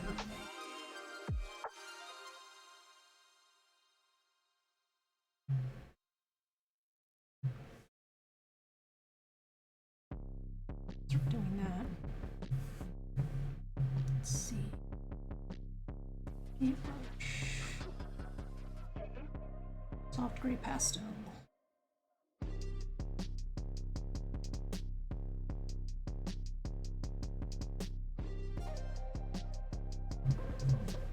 Oh, I had to press pretty hard, huh?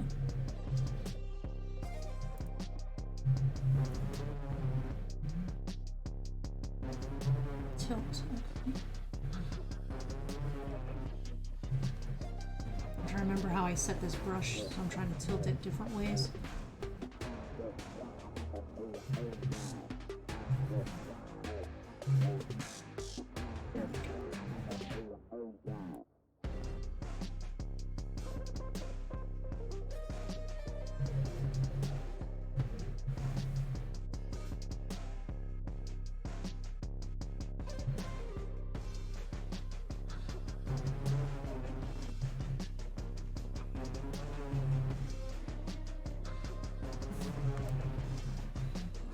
I just want to fill this area up with some gray. I feel like if I press too hard, it's gonna...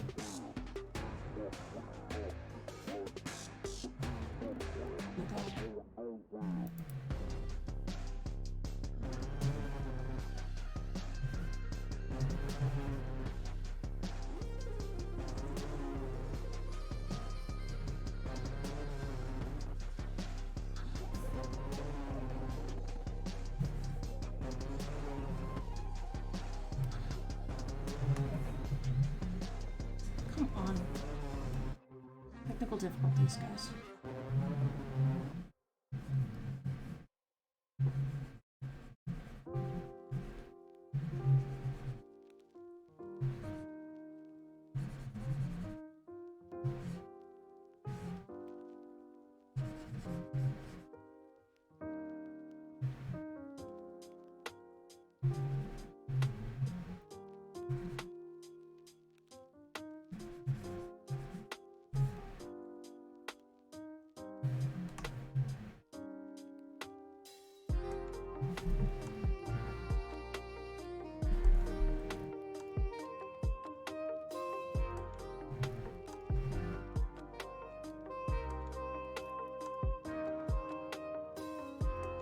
I like this pencil for this job.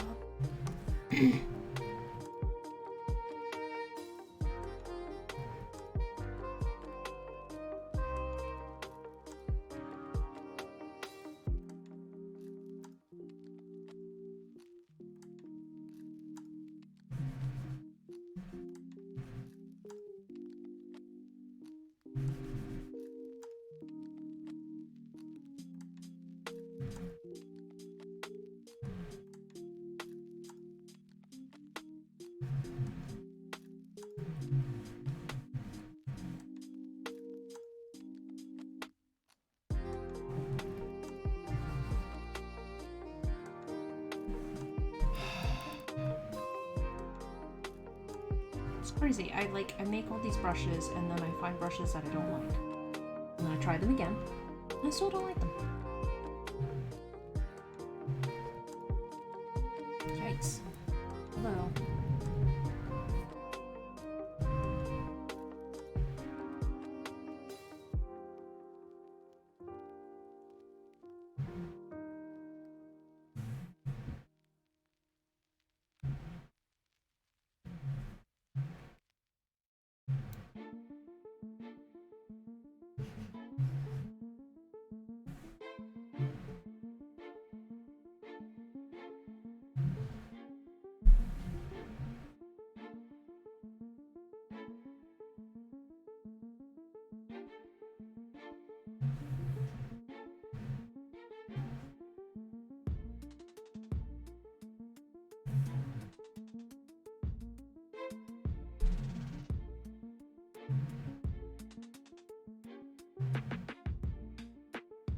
Yeah, I think I figured out what it is.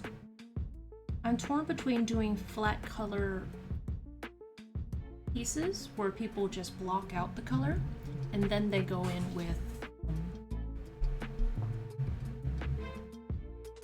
value.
Thanks, Jordan.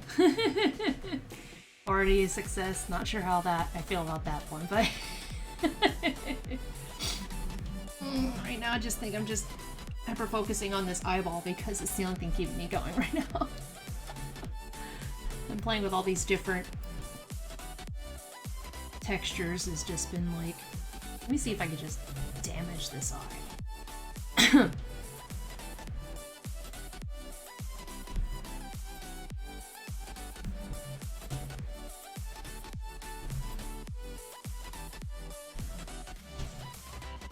Trying to think what I'm doing.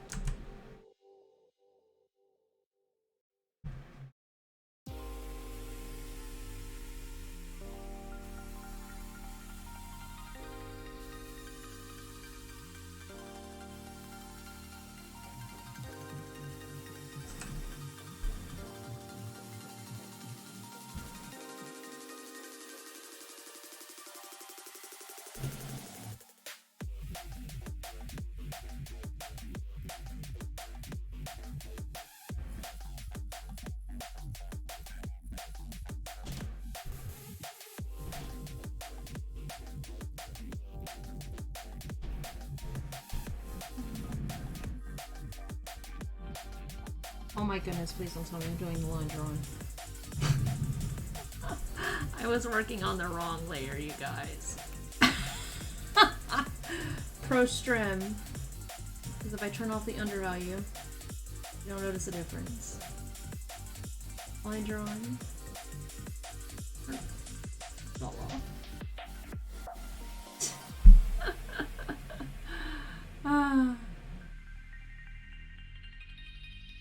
That's very true. Getting out of bed and sharing myself as I hone my skill and get to share in the artist travesty of trying to multitask different things. That's why I only have one kid. Bless you. I can't even imagine with just one. My mom only had two, and I'm like, how?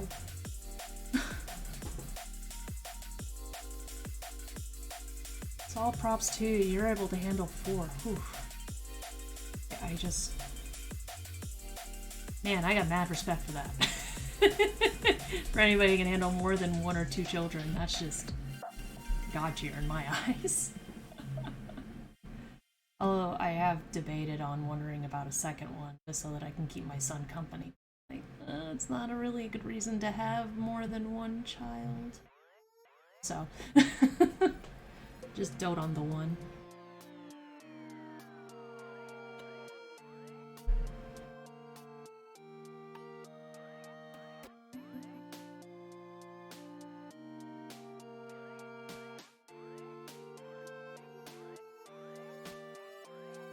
Now that I've gone to the correct layer, so let's just try that again.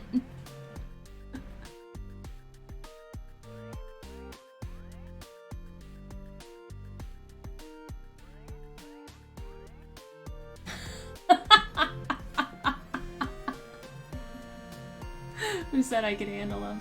Well, I mean, I guess we didn't.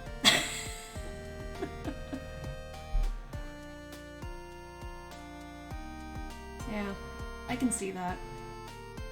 I mean, I only had my brother, and he was my best friend for a long time. But believe me, that's part of why I'm like, do I have a second one? Also, too, can't really afford it. I'm not the one working right now, and my husband's the one working and supporting us in the house. And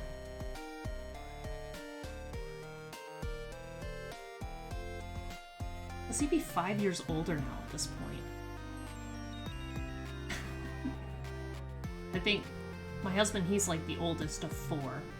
And I think there's like 4 years difference between him and his brother or something like that.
The opacity panel that I'm looking for.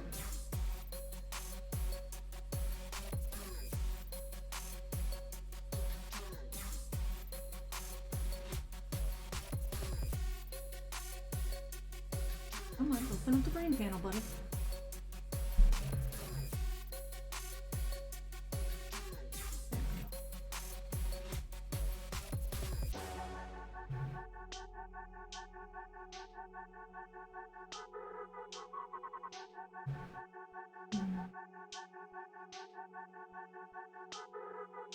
I guess it's fine.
Rude.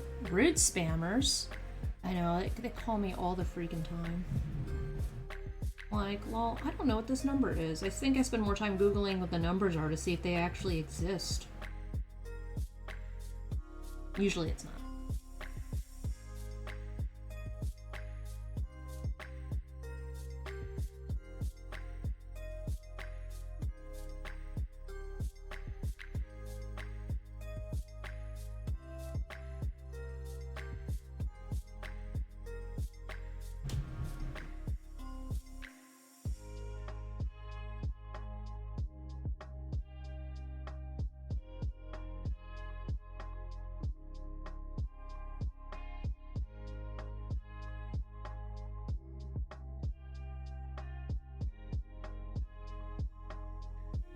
Or how I feel about this brush, because it's supposed to be like a pencil brush, but fan of it so far.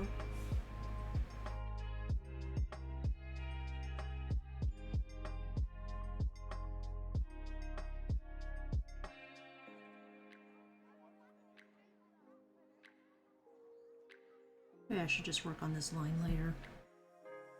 I got something started.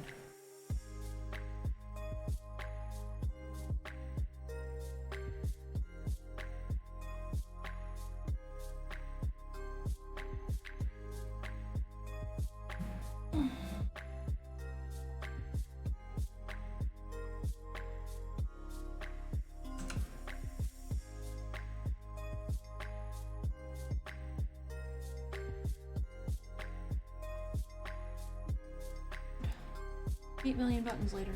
It's like, what am I pressing?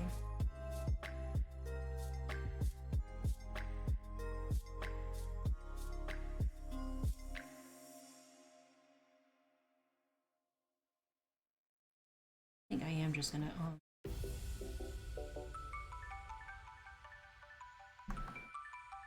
work with the line drawing that I already have and then just turn it into a value study because it's already here. Just gonna roll with it. A lot of times when I tend to draw figure drawings, I'll do a combination of drawing the the shapes of where I want things, and I've predefined where the shadows are. So I'm gonna try to go. Why reinvent my own wheel? Because I want it to look a certain way.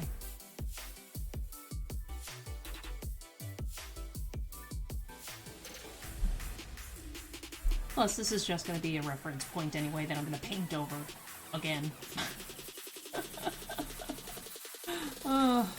Like, I want to shoot myself in the foot.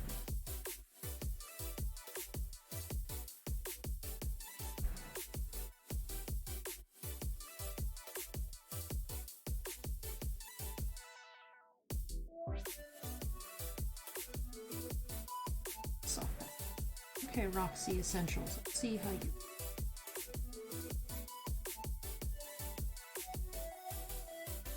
Actually, that's pretty nice.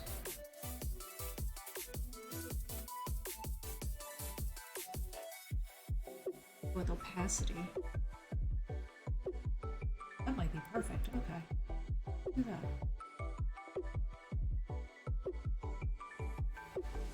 Paint over all this ungodly sightly brown. So try to erase some of it.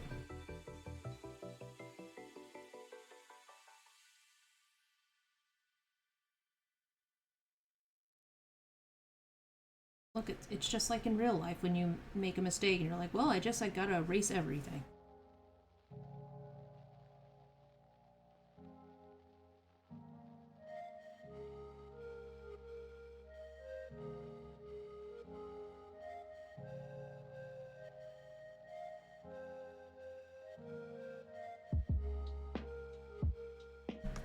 Do it live, guys. Just do it live.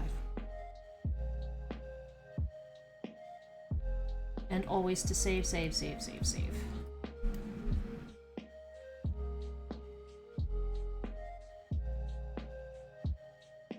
You want pressure sensitivity? Just got these brushes yesterday from a YouTuber, Roxanne something or other, but if you like Google like Corel Painter, she's one of the few people that actually do Corel Painter tutorials. Because they have like a lot of the older versions, but it seems to be like the same two people, like this Aaron Rutten guy, and there's a few artists, but like I really found that I liked Roxanne's brush YouTube tutorials, because she'll actually go in and tell you what each thing is, like what the setting does, because you can hover over it and it'll tell you, but it's a hot mess. And actually most of my stuff is open right now because I accidentally goofed on picking something, but she actually made like a whole layout where she organized all the different settings. So like if I went in the window and push control panel, it's just, it's a lot. And that's just the brush shape. And then these are all the brush, how the paint behaves off the brush. It's a bit, yeah. It's a learning curve. So I'm fumbling through this, trying to find my style, while playing with an art supply worth of art supplies at my fingertips. You think it would just be easier to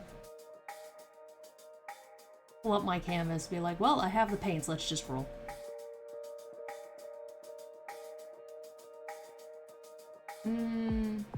What do me and a fiber addict have in common? Not enough supplies.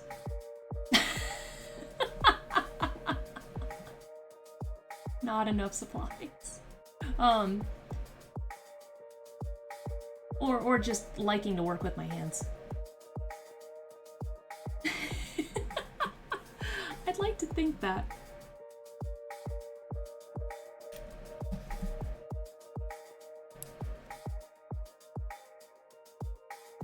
Sorry, the Autobot is like, shiz, rah rah rah, mod. I'm like, allow that, it's, ugh, whatever. I'll have to check that. But yes, thank you. I like to think I have my shit together. Most days. Glory be to the not mod. Something. I swear I will paint today, guys. All I did was chat about, look at all my pictures.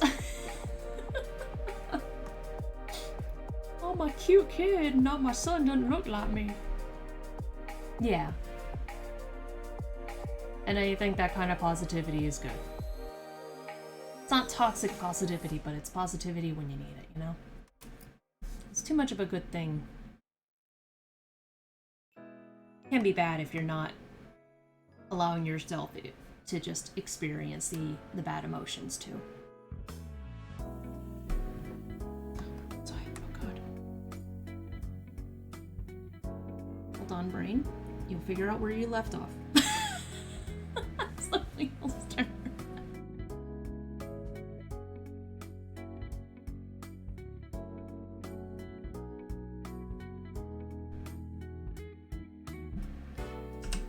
Shortcut keys are good because I'm just erasing and thinking I'm drawing a value drawing.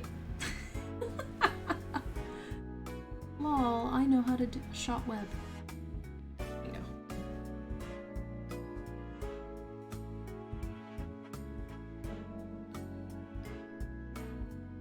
Size of that smaller. Get my lines back in.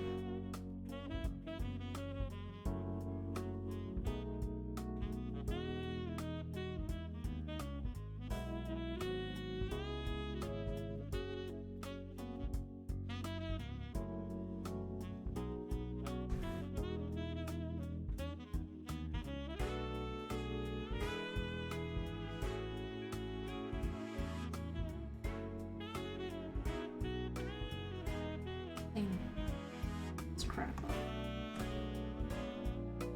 My ear. How to exist ear. This pencil. It feels like an actual pencil. Sort of, mostly.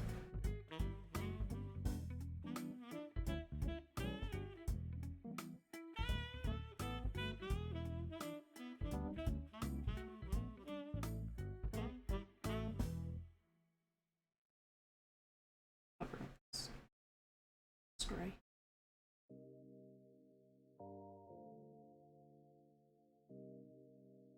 I'm gonna have to go through and recheck all my sensitivity brush tracking calibrations because I'm gonna, as hard as I'm pressing, I'm just gonna end up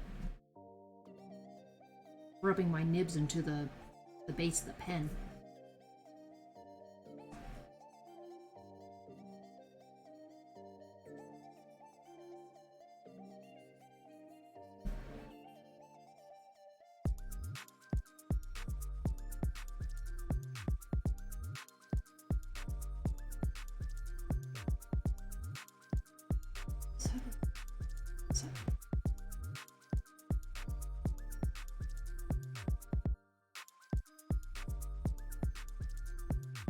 Trying to check the bleed setting to make sure that I can merge the pigment that's already on here. So as Roxanne had said on her YouTube tutorials about creating any brush in Corel Painter, she mentioned that a difference up here on the media between resaturation and bleed is resaturation is how much paint your brush has at the time that you go to put it down, and then bleed is the amount of paint that you'll pick up as you're painting, so like how much you're smudging into other paints. So if you have a higher bleed versus resaturation, the paint is not saturating what's the word, is not going back into the bristles as much as you are smushing paint that's already there. At least that's kind of how I got it. I mean, I can hover over this and it'll give you like a sentence long explanation, to which I can only read half the sentence anyway because, you know, read slow.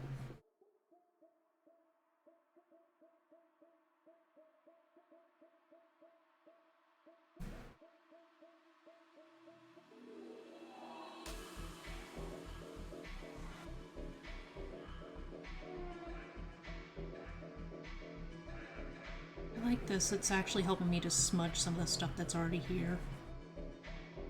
Soften the pigment that's...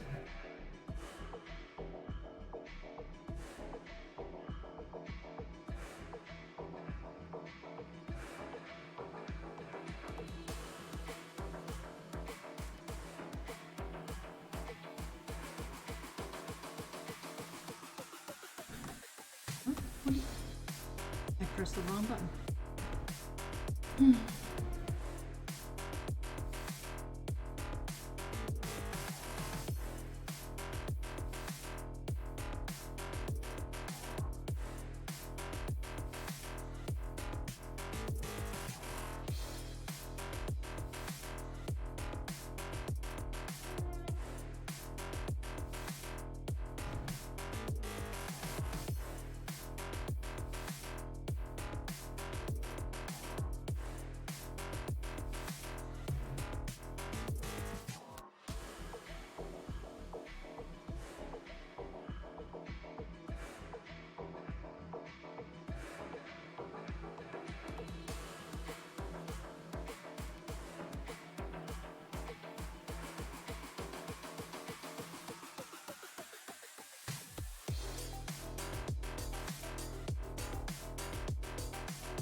It's actually showing.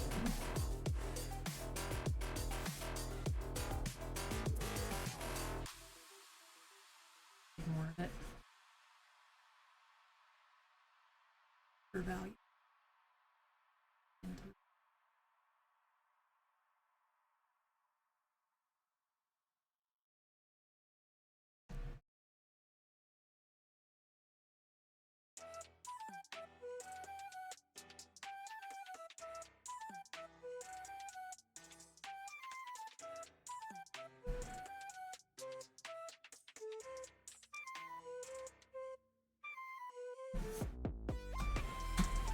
When you goof up, just merge the layers.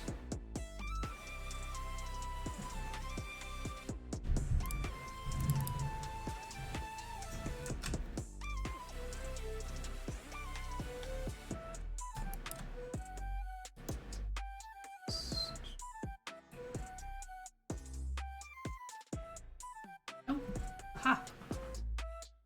I don't have to refix that. Just erasing the wrong layer. I'm like, what's going on?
Things just randomly appears because my finger keeps slipping on these darn pencil buttons.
There's something very therapeutic about erasing pencil, even digitally.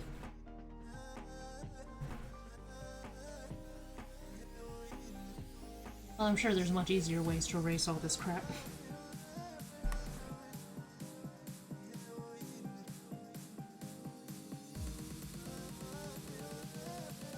And bigger. Didn't want that halo.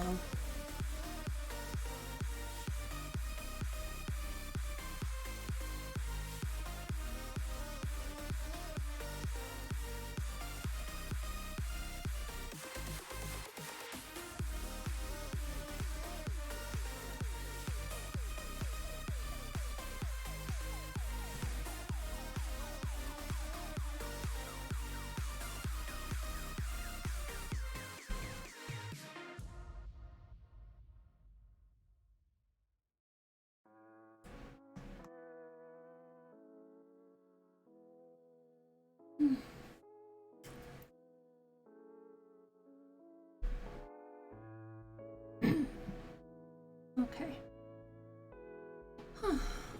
Swap to brush. Love shortcut keys, because then you just press them. Remember what the fuck you were doing.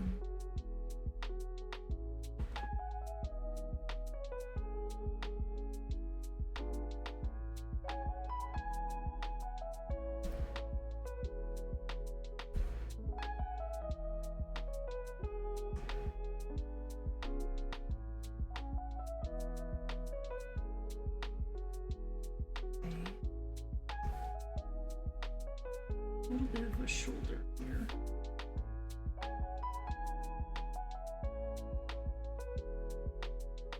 I have imaginary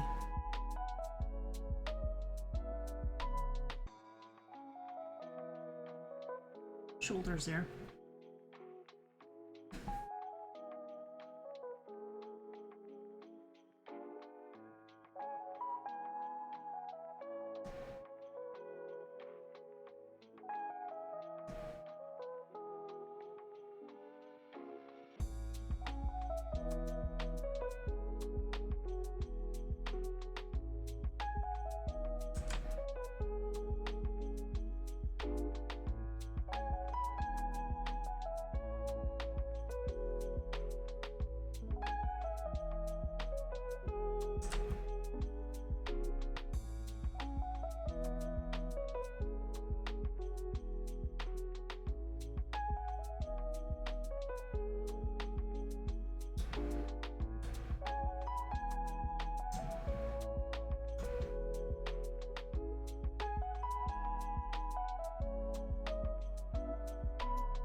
I'm going to go into blending because I'm having to press way too hard for this.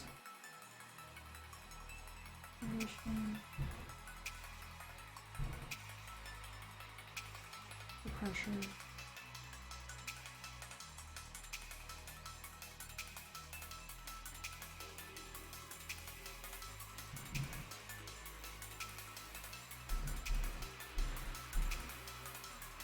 I think that's what I wanted the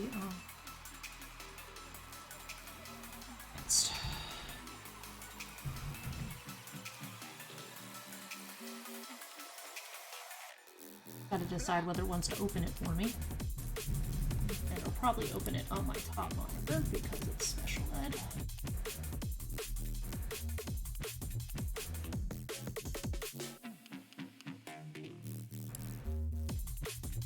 There it is.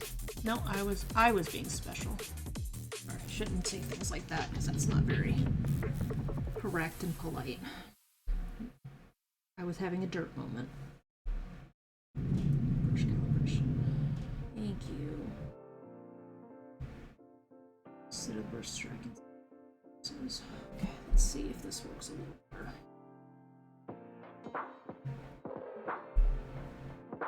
Turn you off.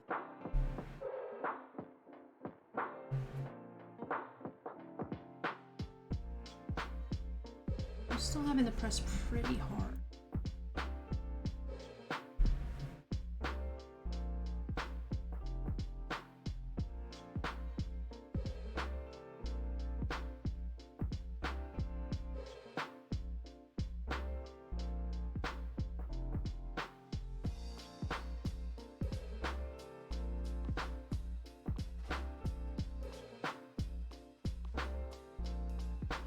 I know it has something to do with the pressure setting. I don't remember.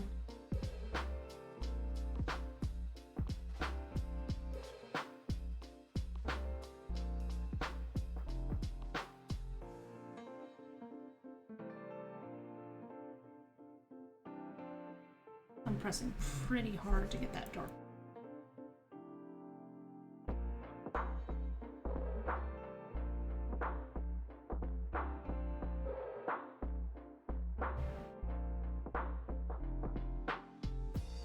Let me just try a different circle pencil of hers.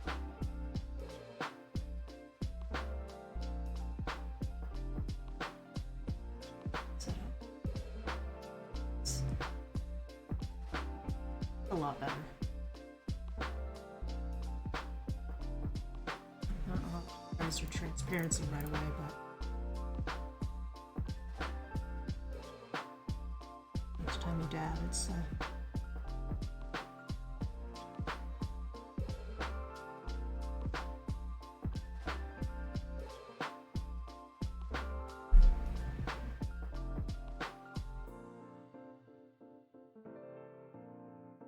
try that.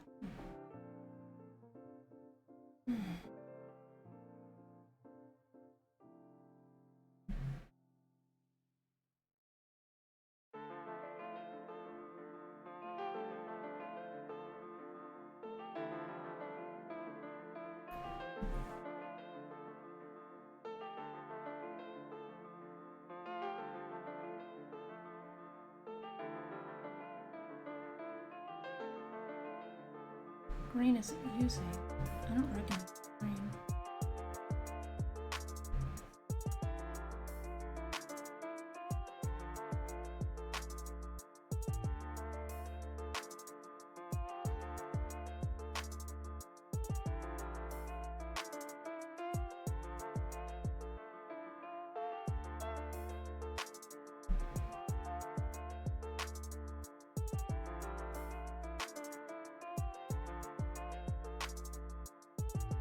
A lot better.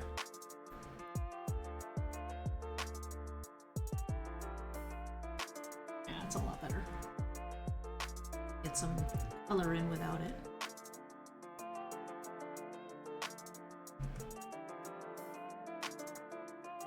Pressing incredibly hard. I love undo.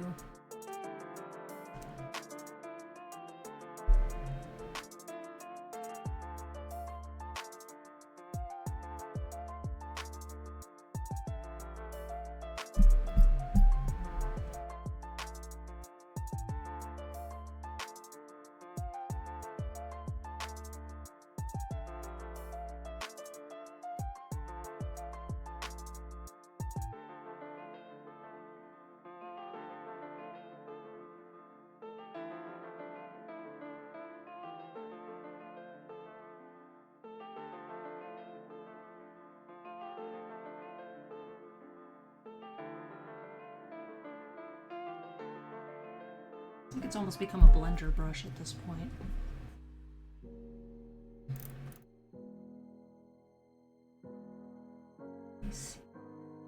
20%.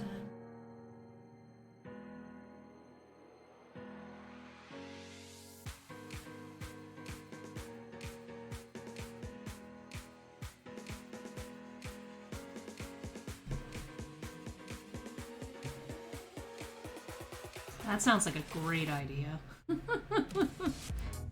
Half the time my son just sits in my, in a little chair behind me, playing on his little tablet so that I can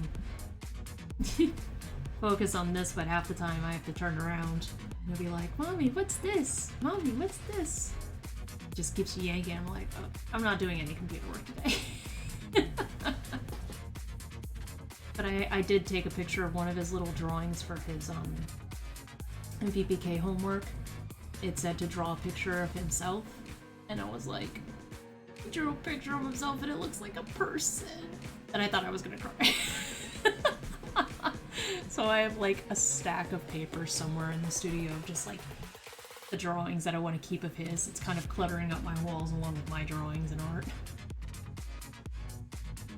I did get like a set of neon paints that were on sale at Michael's for I think like $5 or something like that, or $2. It was really cheap. And I've been meaning to paint with him because he keeps going, I want to paint, but I feel bad because it just takes so much energy to get everything set up, sit with him, and then by the time it's done, it's like I'm just like mentally spent. PhD sucks, man. But I think that's what I just need to start doing with him, is just start breaking out the paints. We're gonna paint today. We gotta use up all these canvases. I have pictures of him when he was little and just decided that I'm gonna have him paint and he'll help me paint.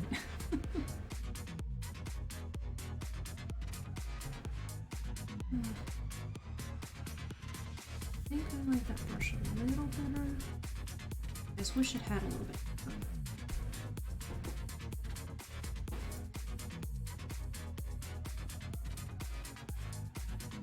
Brush loading is disabled. Brush samples are I want some brush loading. There we go. That's what I wanted. Ah. Love when you could figure out settings.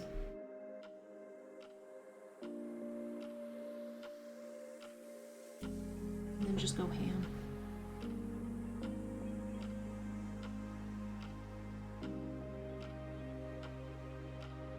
Right, I was working on this part. Lose track of where I was. Come back, Cindy. There we go. Yes! I love when I can find a paintbrush or a drawing tool that I like. And then you just go ham. It's so much easier now. Yep. My problem is like I could set up the night before and everything, and then I'll probably trip on it, realizing, oh yeah, I set this up for this. Or it'll be up like a project that'll sit on my desk forever, meaning to work on it, but if I don't put it away... I read that, and I've heard from, what her name was, Abe, or... It's How to ADHD on YouTube, and she talks about having stations set up where like you have like a craft station where everything's kind of ready to go, and you could just put it together and bust it out, and then he's just like, time to art. And I think you're right. I think I need to just try something like that where it's easy to set up. Because I think part of the taxing thing with ADHD is just like the executive functions. Like once you get it out, it's like, oh, I gotta do all this stuff.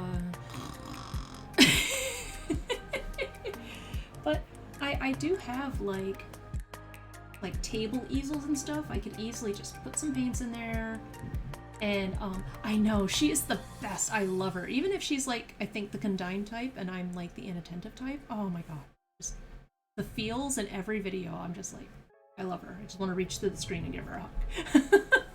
She did an imposters episode, and I was trying not to tear up. I was like, oh god. But so, like, on that point, though, I have like kind of like workstations, sort of. It's kind of a hot mess, but I found that for myself, having having all those things ready, like this is the project I'm gonna work on. I have all these things out. So like right now, when I'm not working on this wonderful drawing that I'd much rather be working on, I have a giant sign that is like 6 foot in my studio, and I've got all my paints and my palettes and my water just permanently living there until I finish that project. Because if I put it all away, oof, I'm not gonna work on it for like 6 months, which I've had this for a year. But in any case, like another thing I found that was really helpful in me figuring out what supplies and stuff I have all my my paints, like my physical paints, all hung up on like those ghetto wire grids. So it doesn't look pretty, but it's not out of sight, out of mind anymore. And I know they talk about, get a bunch of clear containers, and I'm like, you know how many clear containers I need? Like, I have like 2 shelves full of stuff. And that's downsizing from when I lived in my old house. I had to downsize a lot of stuff. Still had so much stuff. But the clear containers, I would say that yes, that's. I mean, it looks, it's organized chaos, and it works because then I don't forget. But oh yeah, I'm running low on red paint. Do I have that paint? Yes. You know, so it's like all my notes and everything are all on the side. And let's see if I have a picture of that. I'm going over my stream time, but whatever, I'm on a rant. I'm on a roll, damn it.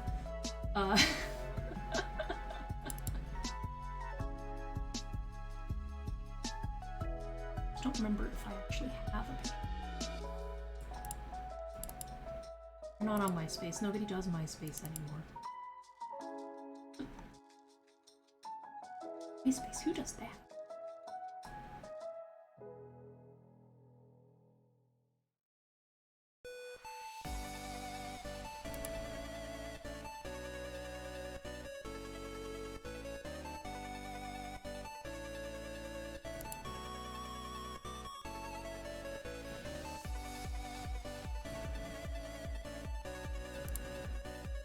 Huh. Sense of like pulling up like my Facebook or something, I really just you just have to imagine what it was like. So this is like my old studio. That's one of those shitty like panning pictures or whatever. But like I had to downsize like half my books. This whole big ass shelf thing, my second desk, so now I have like an L-shaped desk as opposed to 2 half ghetto desks. And literally everything's like half on my walls. And that was my old studio.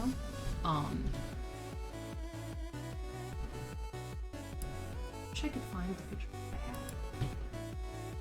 So like I shared it and everything. But I have so many pictures. It's like, oh.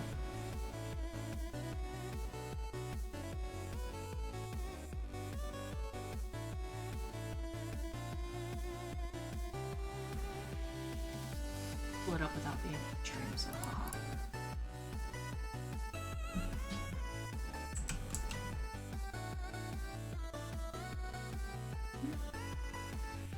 What was it? I don't remember what I was looking for anymore. Guess it doesn't matter. Pull up my friend's Discord and pulled a picture off of that because that's just easier to remember where I posted it.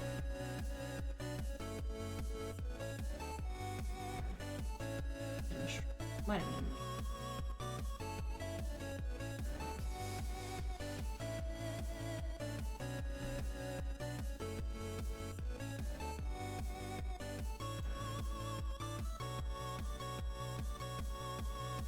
Get my own picture.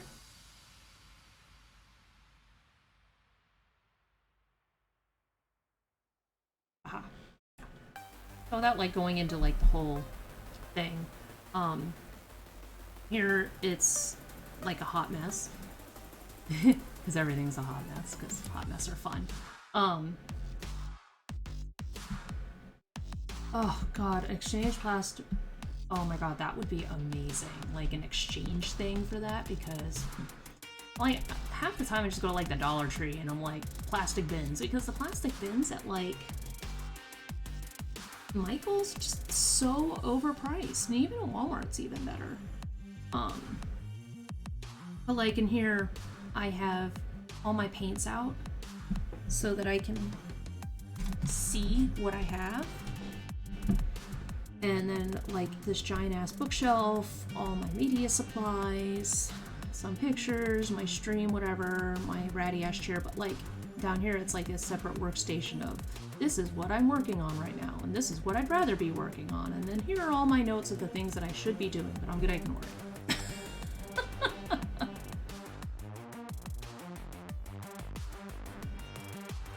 Try to just pull these pictures down. So just going through someone else's Discord.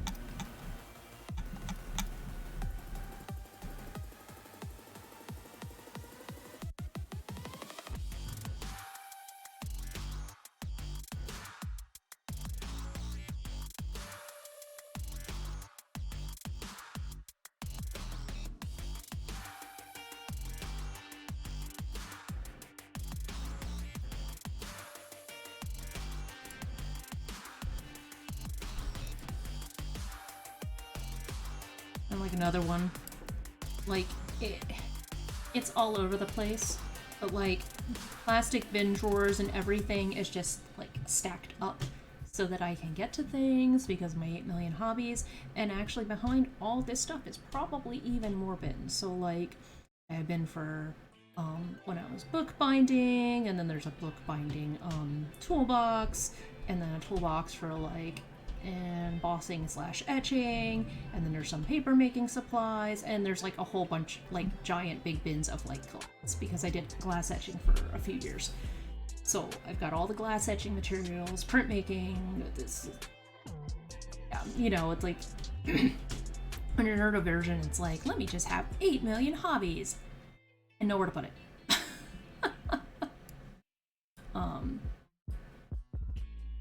But I really like the big bins from Walmart that were like, oh look, I can look at all my prints and the things that didn't sell, and all my canvases are just like very precariously stacked against the wall and Tetrised so that I can keep track of things.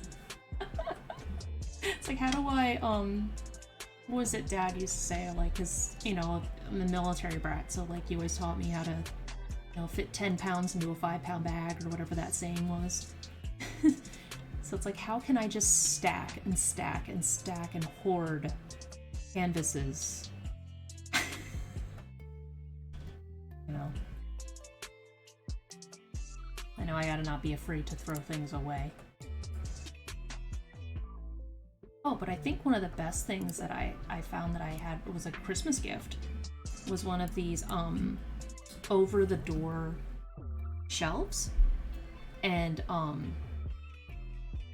you can literally just like attach it to your door frame.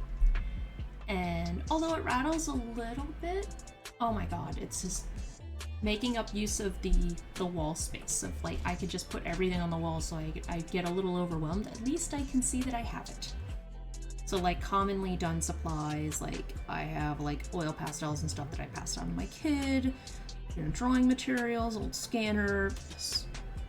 I have a scanner. Things like a sewing kit, the things that I'll want to access and not forget that I have them. Tape and glue, medium, extra crap. It's not out of sight, out of mind, you know. But yeah, believe me, I wish there was an exchange thing for like plastic tubs. I know that there's a bunch of pretty friendly neurodivergent groups and artist neurodivergent groups on Facebook, so I feel like I found a lot of camaraderie with them. Even though they're just, as far as I know, they're just all internet strangers, but hey, it's a great place to just feel like you're not so alone and trying to manage things. Oh, also what I found is label makers. I love label makers. So I have been on one of my my plastic bin drawer things, and it's just paintbrushes. So I label them like these are my specialty brushes, so like all the wash and the round and the detail brushes and the heavy. And then I have just one with flats and rounds. And then my top drawer for some reason is just color pencils because that's all they used to give me as a kid. It's like, here's some color pencils, guys.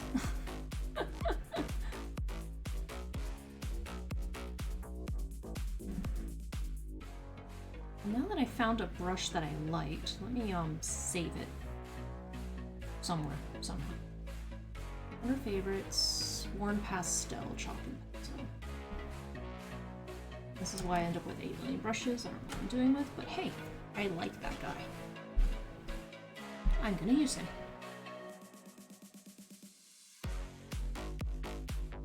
This is so much like me drawing with my color pencils. I love it.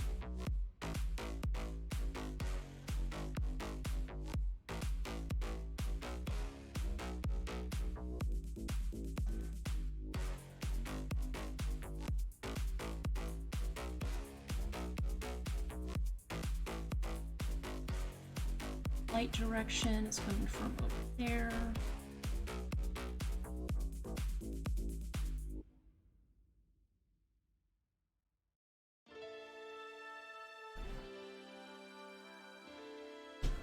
Shade all this in.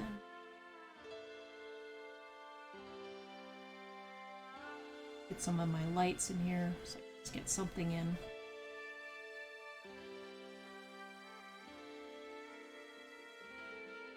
Leave a little bit in the top where it's kind of like where the light's supposed to be hitting in the drawing.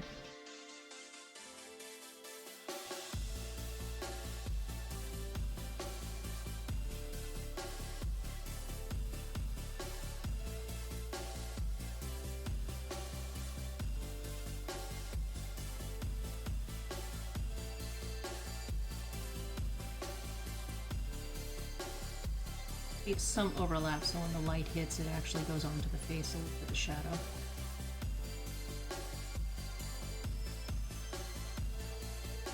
And then there's going to be a bit of a shadow.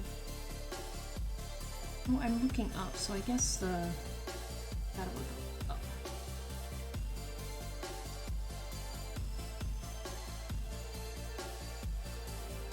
Let's come from there. All of this will be in shadow. I'm definitely gonna have to do reference pictures.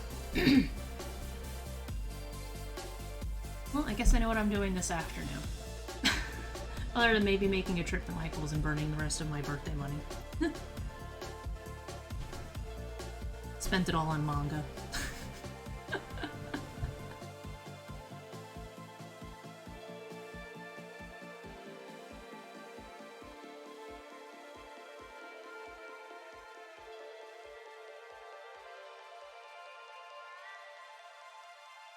Exactly what I wanted. I feel like I could cry.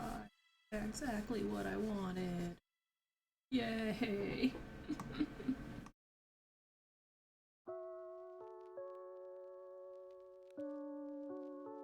Some of this stuff in here while I'm on a roll with this.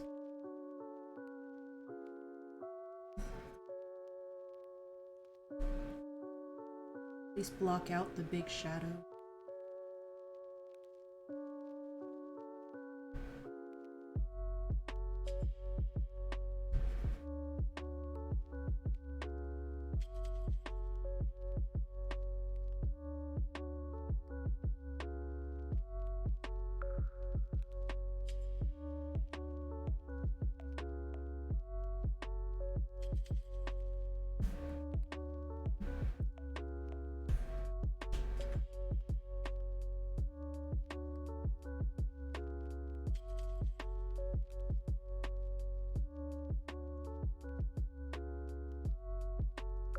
Shining.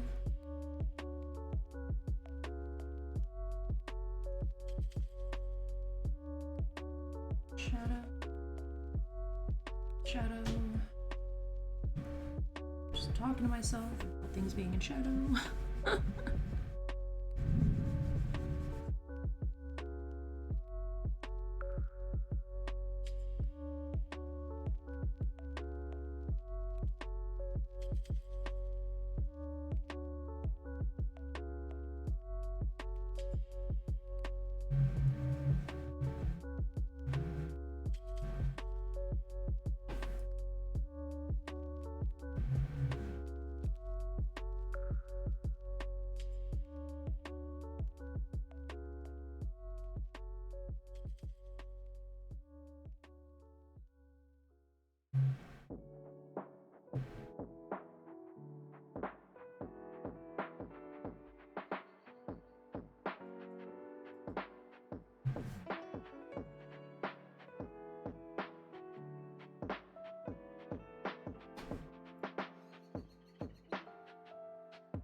Oh, I know it doesn't look like much. That's not yet.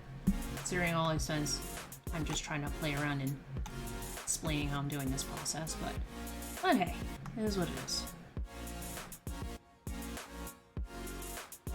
About turning some of these things on so you can see an idea of what the rest of it's supposed to look like with it. It might be awful right now because it's based off the old drawing that I had rather than this new one. The least I could do is try to get the background picture in there.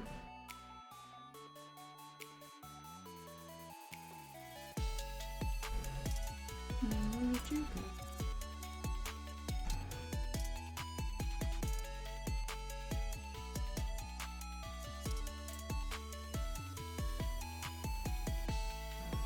I'll turn on the background as the curtain in the wall. So I'm gonna make some adjustments there. My floor, so you can see where the old painting was, I'll just have to make some fun times there. There we go, there's the whole of the background, so you can see where the old head used to be, and now I'm just gonna have to fix the books and add the books in there. I also had a different hair.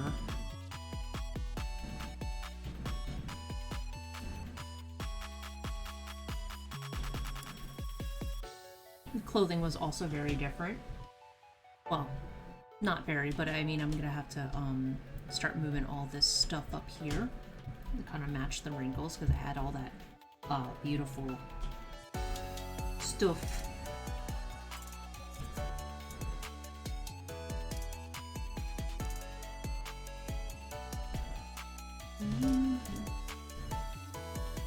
I had crazy effects on the hair and everything too.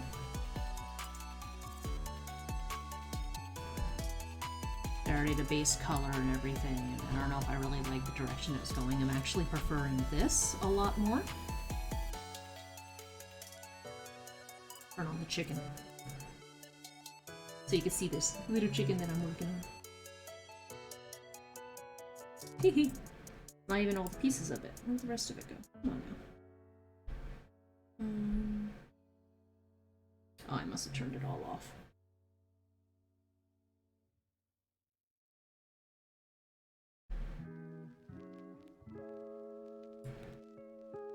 On the rough drawing too, you can get a better idea that I had lots of changes that I made between the line drawing that I had and the visual that I had.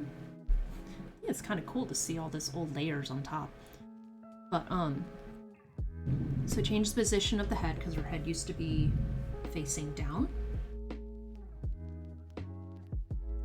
I turn that off. Turn that on. See where my head and everything used to be down here, and it was a big old thing. It was cartoony, which isn't bad. I don't know if it has like the same effect since I was drawing my son's face instead of mine.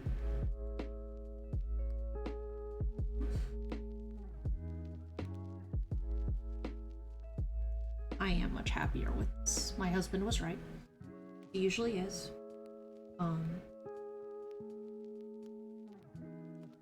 Also like how more soft the hair looks. It's got that appeal that I like. Of course, there's going to be a lot of things that I work on with this piece. So, story behind Chicken Dinner. Before I close up stream. So I'm already going like 30 minutes over. I got into the role. Is that when I was a kid, I was going through chemo treatment, and to offset some of the side effects of the chemotherapy that I was on, you know, like lack of appetite and all that jazz, they put me on prednisone, and I guess it's the steroid. I'm allergic to it now, but I wasn't back then. Well, apparently one of the side effects was making you want to eat, I think. All I know is that's why. When I was on it, I was very hungry. So, according to my dad, R.I.P. in peace, he said that I ate a whole chicken by myself. And I was like 5. So I'm trying to imagine my son eating a whole chicken by himself. I can't even imagine that as an adult. Of course, And talking to my mom about it not long ago, she said, oh, it was really one of those Cornish hens. So the Cornish hens are like, okay, you could see a child eating maybe a whole Cornish hen. It would be like maybe a quarter of this size. But for me, I think the humor from that story is more important. And imagining my 5-year-old self eating a whole giant rotisserie chicken from like Publix is just hilarious. So even though I'm going through chemo treatment, it's literally killing my body to kill the cancer, I choose to remember the funny story that my dad wanted to remember. So much so that he wanted to share it with me when I was an adult. Talking about my childhood cancer experience, because it's really hard to remember all those things. I don't remember it. But apparently he thought it was so funny. That's what he chose to remember in his adulthood. to share with me. It's like, you ate a whole chicken. I'm like, what? It's like, yep, you were on that prednisone and you just ate yourself a whole chicken. My dad kind of sounded like King of the Hill, but it's okay. So that's the story behind this one. It's supposed to be little old kid me being on prednisone and going, you know what, that whole chicken looks delicious. I think I'm gonna eat it. So a lot of the cancer series paintings are all stories from when I was going through cancer, and eventually I'm going to address the one when my dad went through cancer, because that's still pretty fresh. I mean, it's 5 years ago when I lost him, so 6 years ago now, I think, yeah. But all the pictures scrolling up there are all from that series, and it's gone from completely surreal butterflies being reimagined as needles to monsters being imagined as giant serpentine creatures to being a little bit more realistic, like the Pride and Joy, which is just a picture of me and my son from when he was 5, a few months old. So I'd like to think that this series can go from being surreal to being subtly surreal with its references, and retelling story of my life and going through cancer and trying to relive memories that I don't remember. So, yeah, because it affected me pretty strongly. But yeah, so on a somber note, just gonna thank you for joining in the stream. I know it's only day 2 for me, and I hope that you enjoyed watching me fumble through Corel Painter. Thank you for all the preps and the props, and I hope your kitties, Jordan, have a great time painting up the windows. I'm gonna have to get some chalk paint and see if my kiddo will want to do that, but I don't think our HOA would be too happy with his drawings on our window. But on that, I am just gonna say adieu, and I will be back tomorrow. About the same time, 10 o'clock-ish. I think of how long it takes to walk my dog and get ready in the morning. About 10 to 1 or so. And I'm gonna keep doing that. Tuesday, Wednesday, Thursday is gonna be like my stream days, because like at the beginning of the week, I'm just like slush from the end of the weekend. So the beginning of the week is kind of like the meat and potatoes of my week, where I can really focus, and the kiddos at school and I'm at home, and those are the prime times. And as they go along, I'll see how things go once kindergarten starts and everything. That's months down. Thank you for joining me, and I hope to see you tomorrow. And have a great day.